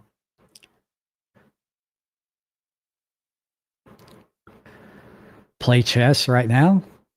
Maybe we could do it. Well, I'll play a quick chess game afterward. Well, I mean, we're basically done going through the videos. You guys want to watch me play chess? Let me see if I'm even logged in. I'm not even logged in.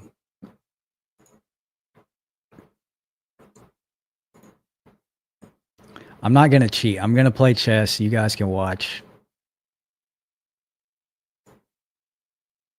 Here we go. I'll play a quick game. What am I rating? Oh my God, my rating is worse than ever. It's an 806 right now. That's terrible. It's so bad. Holy shit.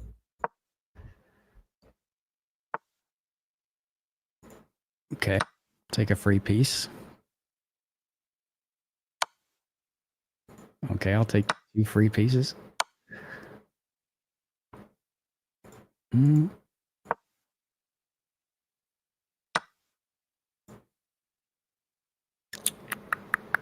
This has got me all fucked up now. Great. Great. I think I'll just go back. Because he wants that rook over there, boys. He wants the rook. I don't know how many of you guys like chess. Yeah, we just killed the viewership in this live stream. Hey. I don't mind it. Get the fuck out of that spot.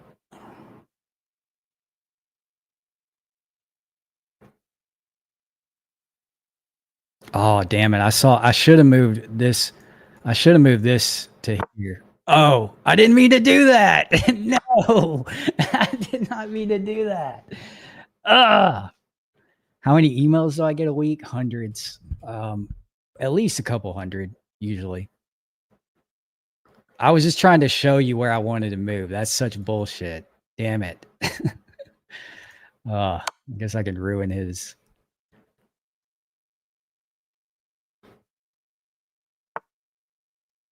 It is a good tool to learn how to accept mistakes. I'll give you that.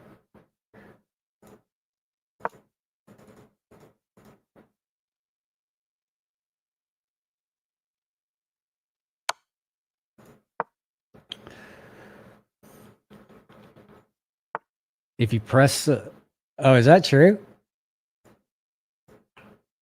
Oh, I didn't even know that. That's funny.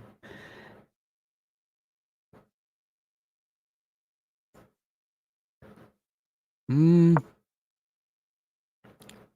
gonna try to trick him here. Well, that didn't work. Damn it. Okay. I'm kind of in a very, very shitty spot here.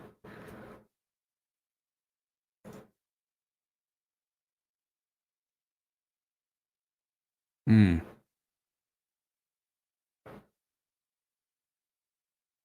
don't think we do that.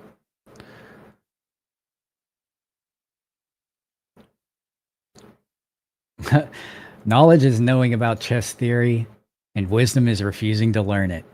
I like that. It's a good quote. I can't castle anymore. I already moved my king. But I can get his fucking queen. Ha! Got him!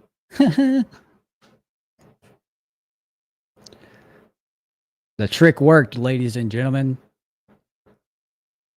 The trick was tricky.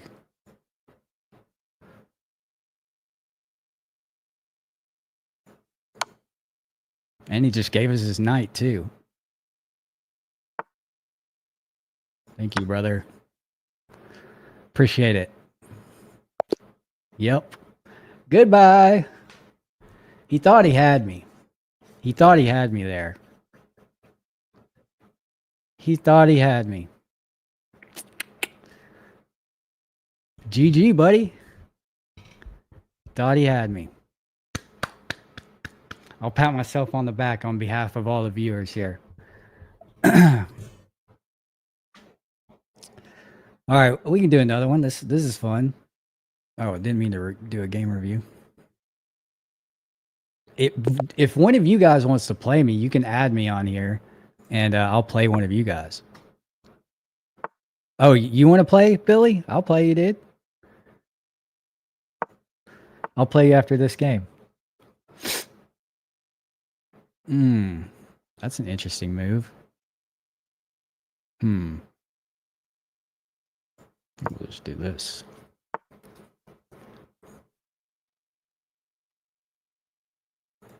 He's gonna move his queen. Here we go.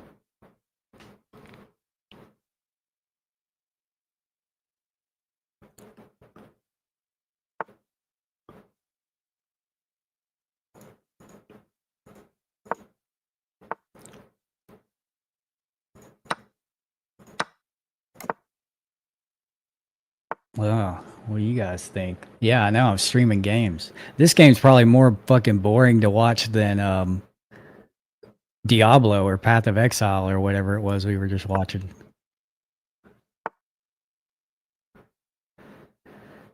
You heading out? Yeah, I'm streaming games. What do you know? It's a new era in the John Lang live streams.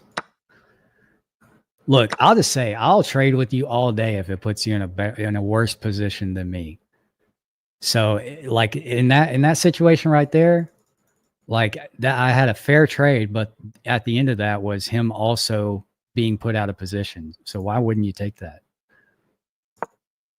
Good night, Terry. Thanks for being here. Should play some Guitar Hero. That's a good idea. It sounds like it'd be kind of annoying to figure out how to stream that though.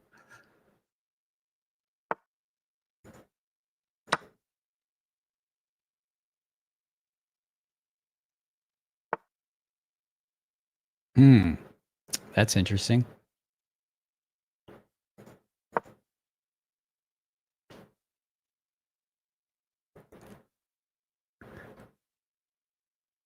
I know, dude. That I did say that was such a boring game, and here I am playing chess. Might be one of the worst. Would be one of the most boring games in the history of games.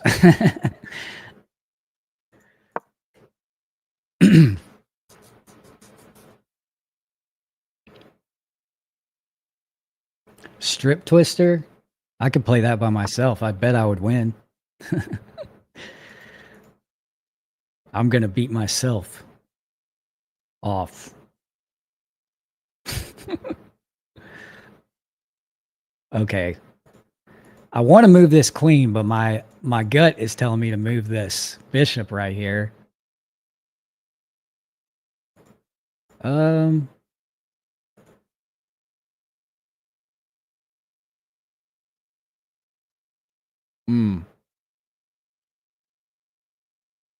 Yeah, I'm just gonna do this.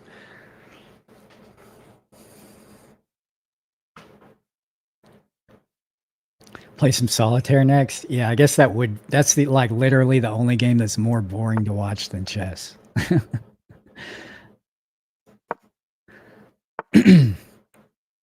He's really stalling right now. This is like he's trying to stall me out pretty hard.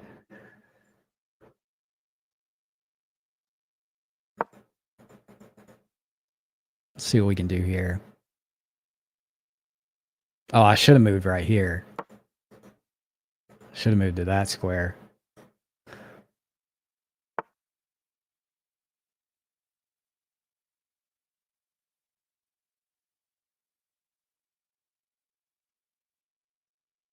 Where's he going with that? Could go here or here. He's not going to go there. This is like the only spot that he can go. You know what? We could just... Let's do that.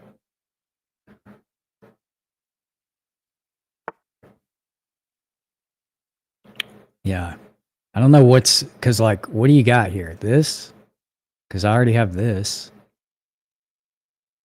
Maybe he's going to move that down. Just going to give him something to think about. Because I want to clear this lane right here. I want to clear that, and I'm okay with that. Because now I'm going to put pressure on him here. Let's see what he thinks. Hopefully he moves his queen. That's what I'm trying to bait, is getting this somewhere else. Interesting.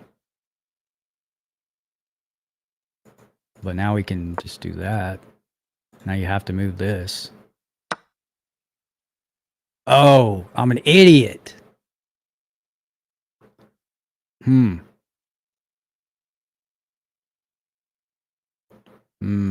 Now I'm in a shitty position.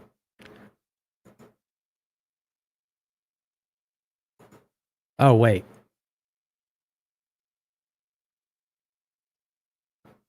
He did hand me this. Which he can just move this here. And then what do we do? Then we take. Then we take here.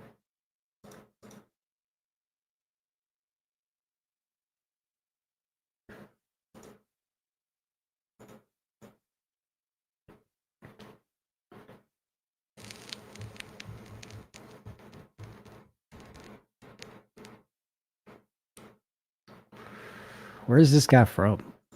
Vietnam. Let's see.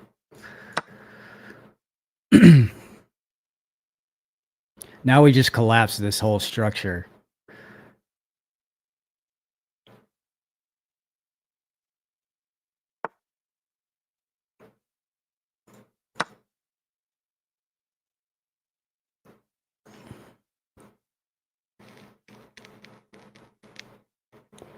And if he takes this, I can take him with this. But if he doesn't take it, then I can check him, and I have a free checkmate right here with this queen move.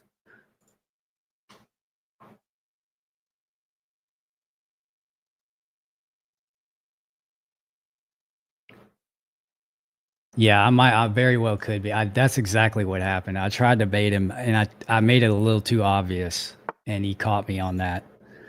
That was a good move. That was a really good move, actually. That was a really good move.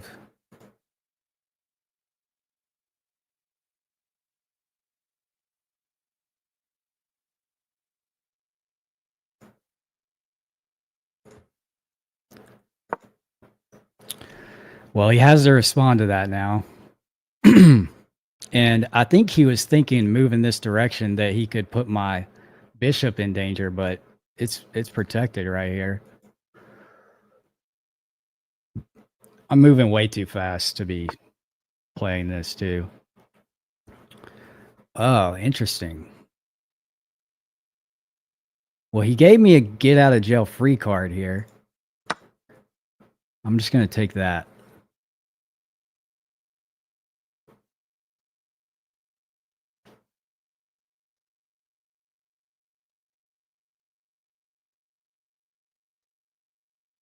I'm thinking that next we move this.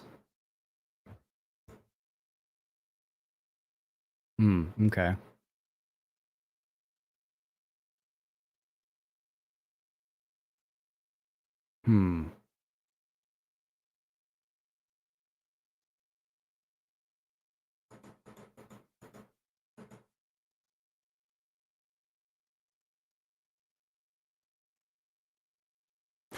You know what's interesting is that he can't move his bishop right now. So he's going to either have to take, he's going to have to take with this and let me trade him. Yeah, and then I can take this.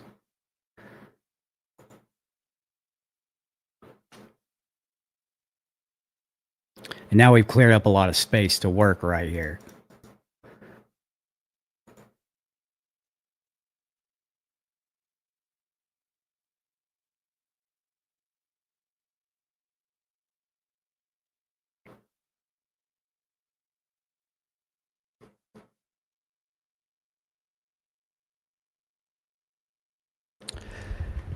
Oh. Yeah, getting caught baiting is very... Suggesting strip twister on call. On call night. Yeah, we'll just all get together in a big call and we'll do strip twister together. I don't know if you'll like that, Lorraine. It's probably going to be a sausage fest in there. Now we can do... What should we do here? Thinking about this check. But then it's going to force me to trade this bishop here. Whereas I can now move my bishop. And he can't move his. I should actually take my rook. Yeah, I'm going to do this.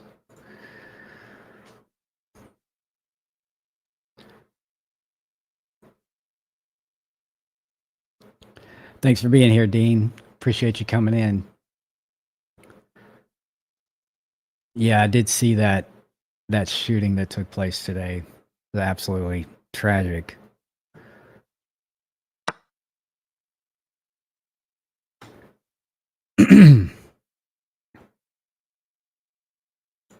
Now I think we do one of these.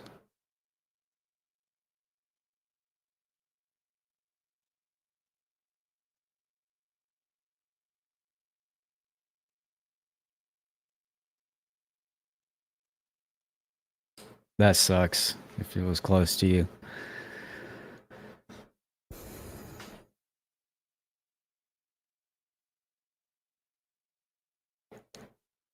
I mean, he only really has one place to go.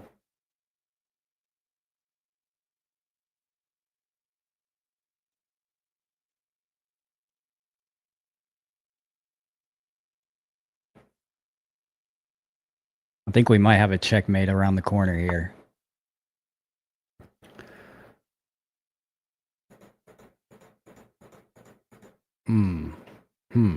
That was a good move, actually. I didn't even see that. He still can't move his bishop with it right there.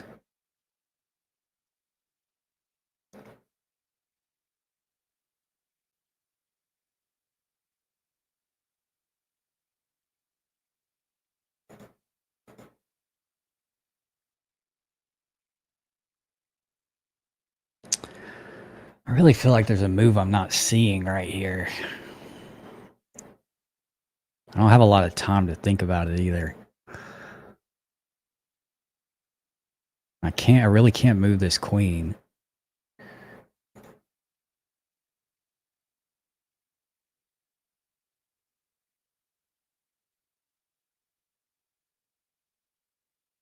You know what I think I do is protect this bishop from this rook. I think that's really all I can do.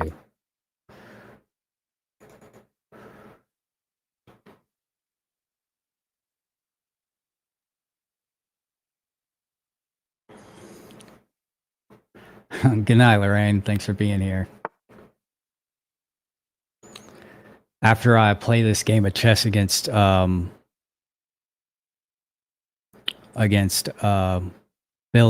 I'll probably be wrapping up the stream anyway.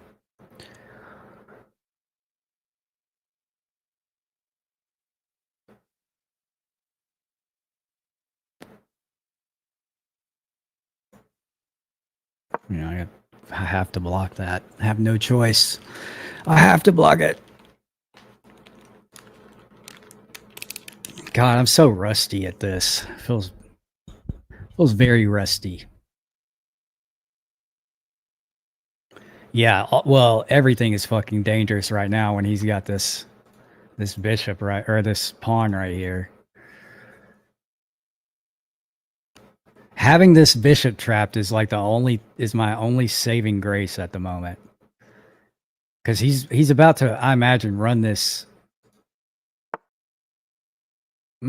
Well, that's one way to do it, I guess.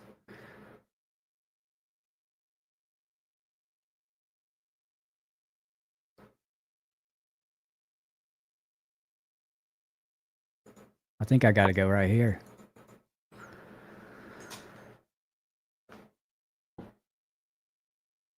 Oh no, I just gave him my fuck. Oh my god, I'm an idiot. Not only did I do that, but I also just handed him my bishop too. I just threw this game away. Wow. Way to go, me. That was brutal. That was absolutely brutal. You gotta watch the fucking bishops, ladies and gentlemen. You gotta watch the bishops. And the rooks. How did I not see that? How did I not see that? Jesus Christ. We're not dead yet. We're not dead yet. But we do gotta play defensively now. This right here is the real problem. I think he's got me on time.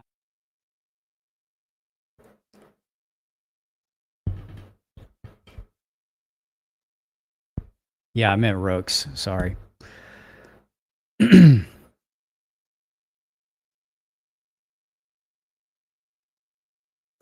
I see what he's trying to do here.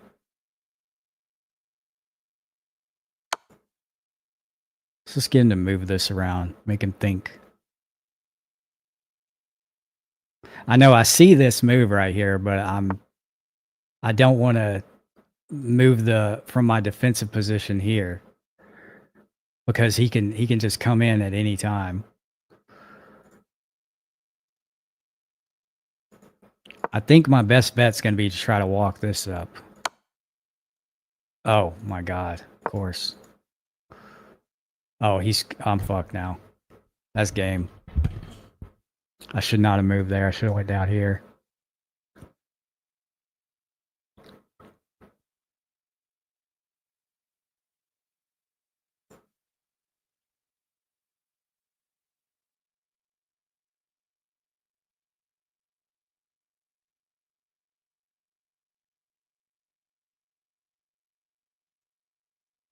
Come on, dude. You got me. Just finish it up.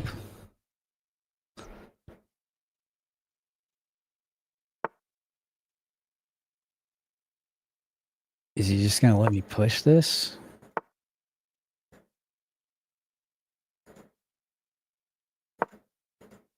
See what that does. Oh, that's what it does. You fucking drilled me.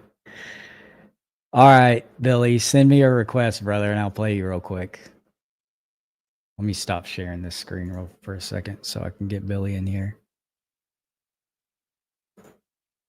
Let's see. How do I add people as a friend? Oh, I just got a bunch of friend requests. Okay, I'll accept these. I just accepted all those friend requests. What's your name on here, Billy?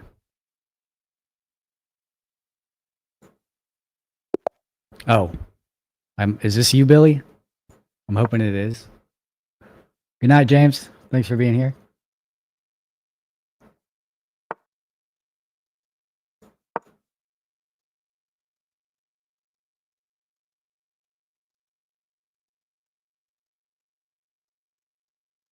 Yeah, okay. This is me and Billy playing right now.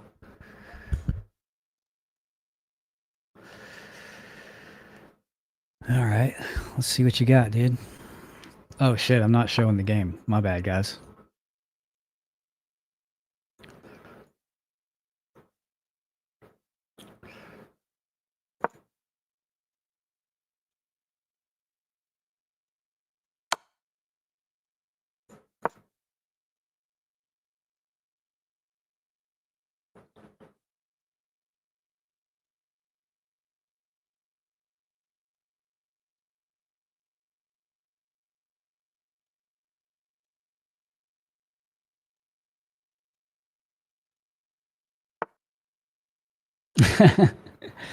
I'm gonna try this strategy.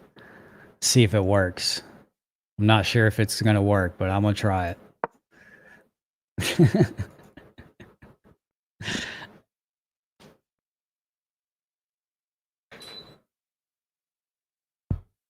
Yeah, that's okay. I mean, if people aren't into chess, I'm not, not every part of this stream has to be entertaining for everyone. Sometimes I like to just kill some time.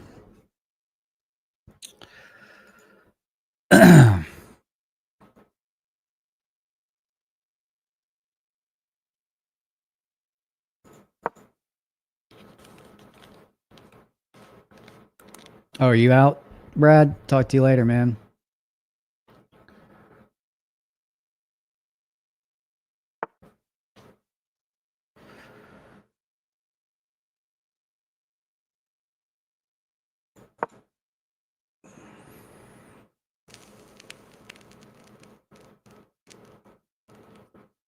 Hey, have a safe trip back to Tokyo. I hope you enjoyed your time in the States while you could.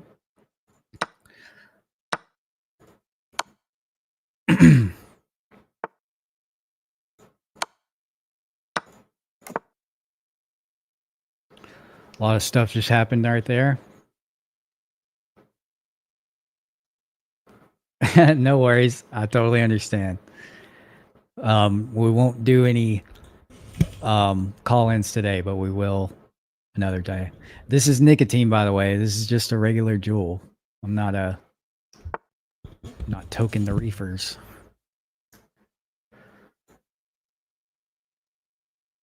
Let's see. What do we got here?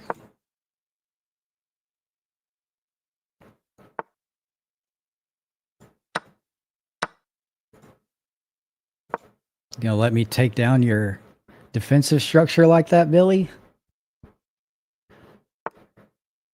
Hey, Donald. Good to see you in here again, man. The Juul Pod flavor ban was so insanely short-sighted. Yeah, you're telling me. I had to suffer through that plight for a while. We can do a trade.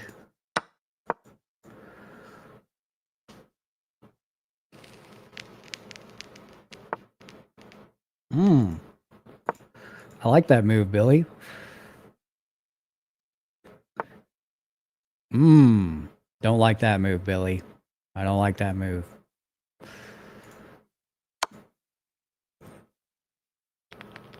I was about to have your night there, son.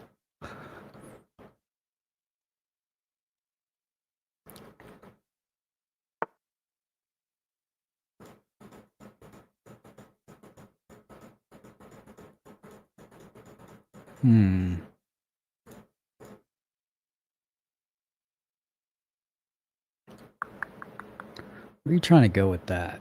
That's what I want to know.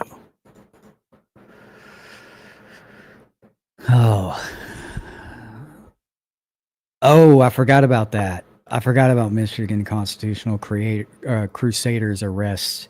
We can talk about that at some point, though, for sure.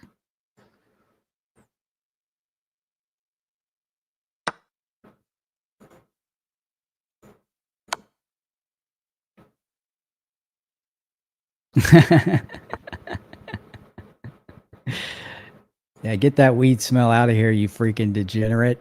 What are you thinking, dude? Get that out of here. Bunch of degenerates in my chat.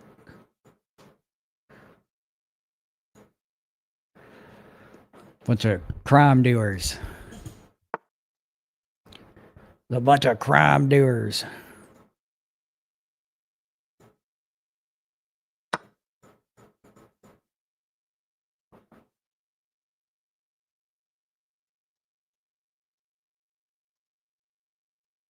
It's not looking good, Billy. Better get your shit together, dude. Ganja girl resembles that. Hey, you better watch your language, Billy. You're talking about people in chat now. I'm just kidding. That was me that said that.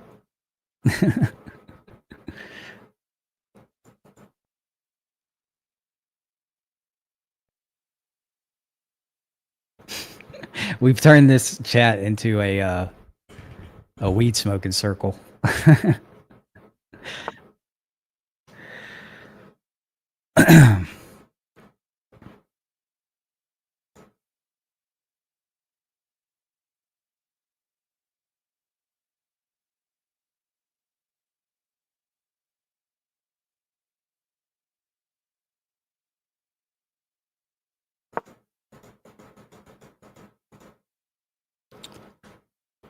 Don't do your queen, Billy. Don't do it. Gotcha Girl says, finally. It was always like that. We just never really said anything about it. Oh, I didn't even notice this, Billy. How could you let me do this to you, buddy? I didn't even notice this move. It's just been sitting here for a long time now.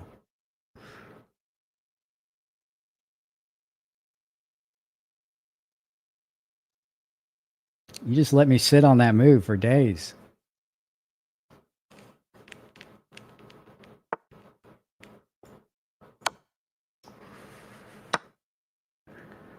That was kind of brutal right there.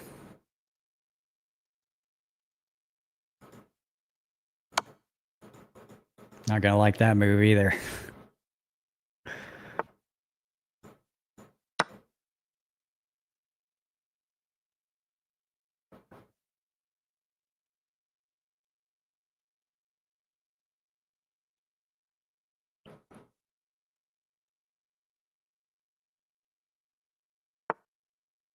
Yeah, don't say moves in chat. Oh, I didn't. I just noticed if somebody said that. Oh yeah. The wonder. I would have done that moves ago if I'd been paying attention to the chat.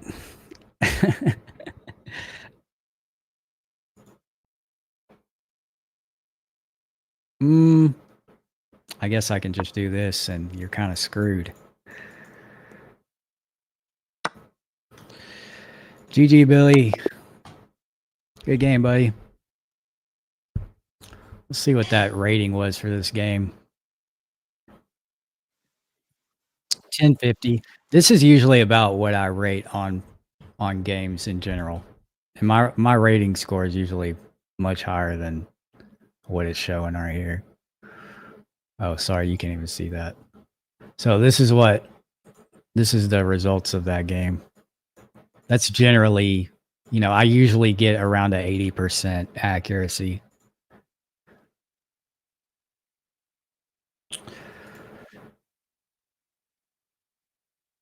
Sorry, I can't play any more games right now. I got to end the live stream. But hey, feel free to shoot me a request anytime. Every now and then I find myself perusing around on chess. I haven't been able to play much lately, like I said, because I've just been so caught up in so much crap, you know, with 3 channels nowadays. But maybe we could start doing that pretty regularly. Yeah, that was a good game. That was a good game, Billy. That was fun. All right, everyone. Thank you for being here. That's going to wrap it up for today. Had a little fun, did some different stuff. Yeah, Wednesday stream. It was a bit of a treat. I'm probably not going to stream tomorrow, just to let you guys know. I got a lot of editing to do over the weekend and over the next few days. So this middle of the week stream, I guess, is kind of a supplement for not having Tuesday or Thursday this week. So I apologize for that. But Saturday, we'll be back on it again, and we will get back on the body camera footage. And I'll try to have something exclusive dug up for you guys at that point, or at least not well known. Yeah, I'm sure you're all busy, Ganja Girl. I'm sure everyone is busy. You guys' lives are just as busy as mine, I'm sure. So maybe you guys are thankful for a break in the streams as much as I am sometimes. But all right. Thank you for being here. Thank you for sticking around and watching me play chess, of all things. But yeah, all right. That's going to be it for today, ladies and gentlemen. You're going to go watch Audit the Court. Yeah, a new Audit the Court episode came out today. It took us a little bit longer than normal to put one out, but we did get it out. So go check it out. And that channel is finally monetized and like doing stuff. So yeah, let's get that rolling. Go check out the Audit the Court episode if you haven't seen it already. And I'll see you guys Saturday, 6 o'clock. Be there or be square, whichever one you prefer. All right, ladies and gentlemen, thank you again for being here. We'll see you in the next one. Cheers.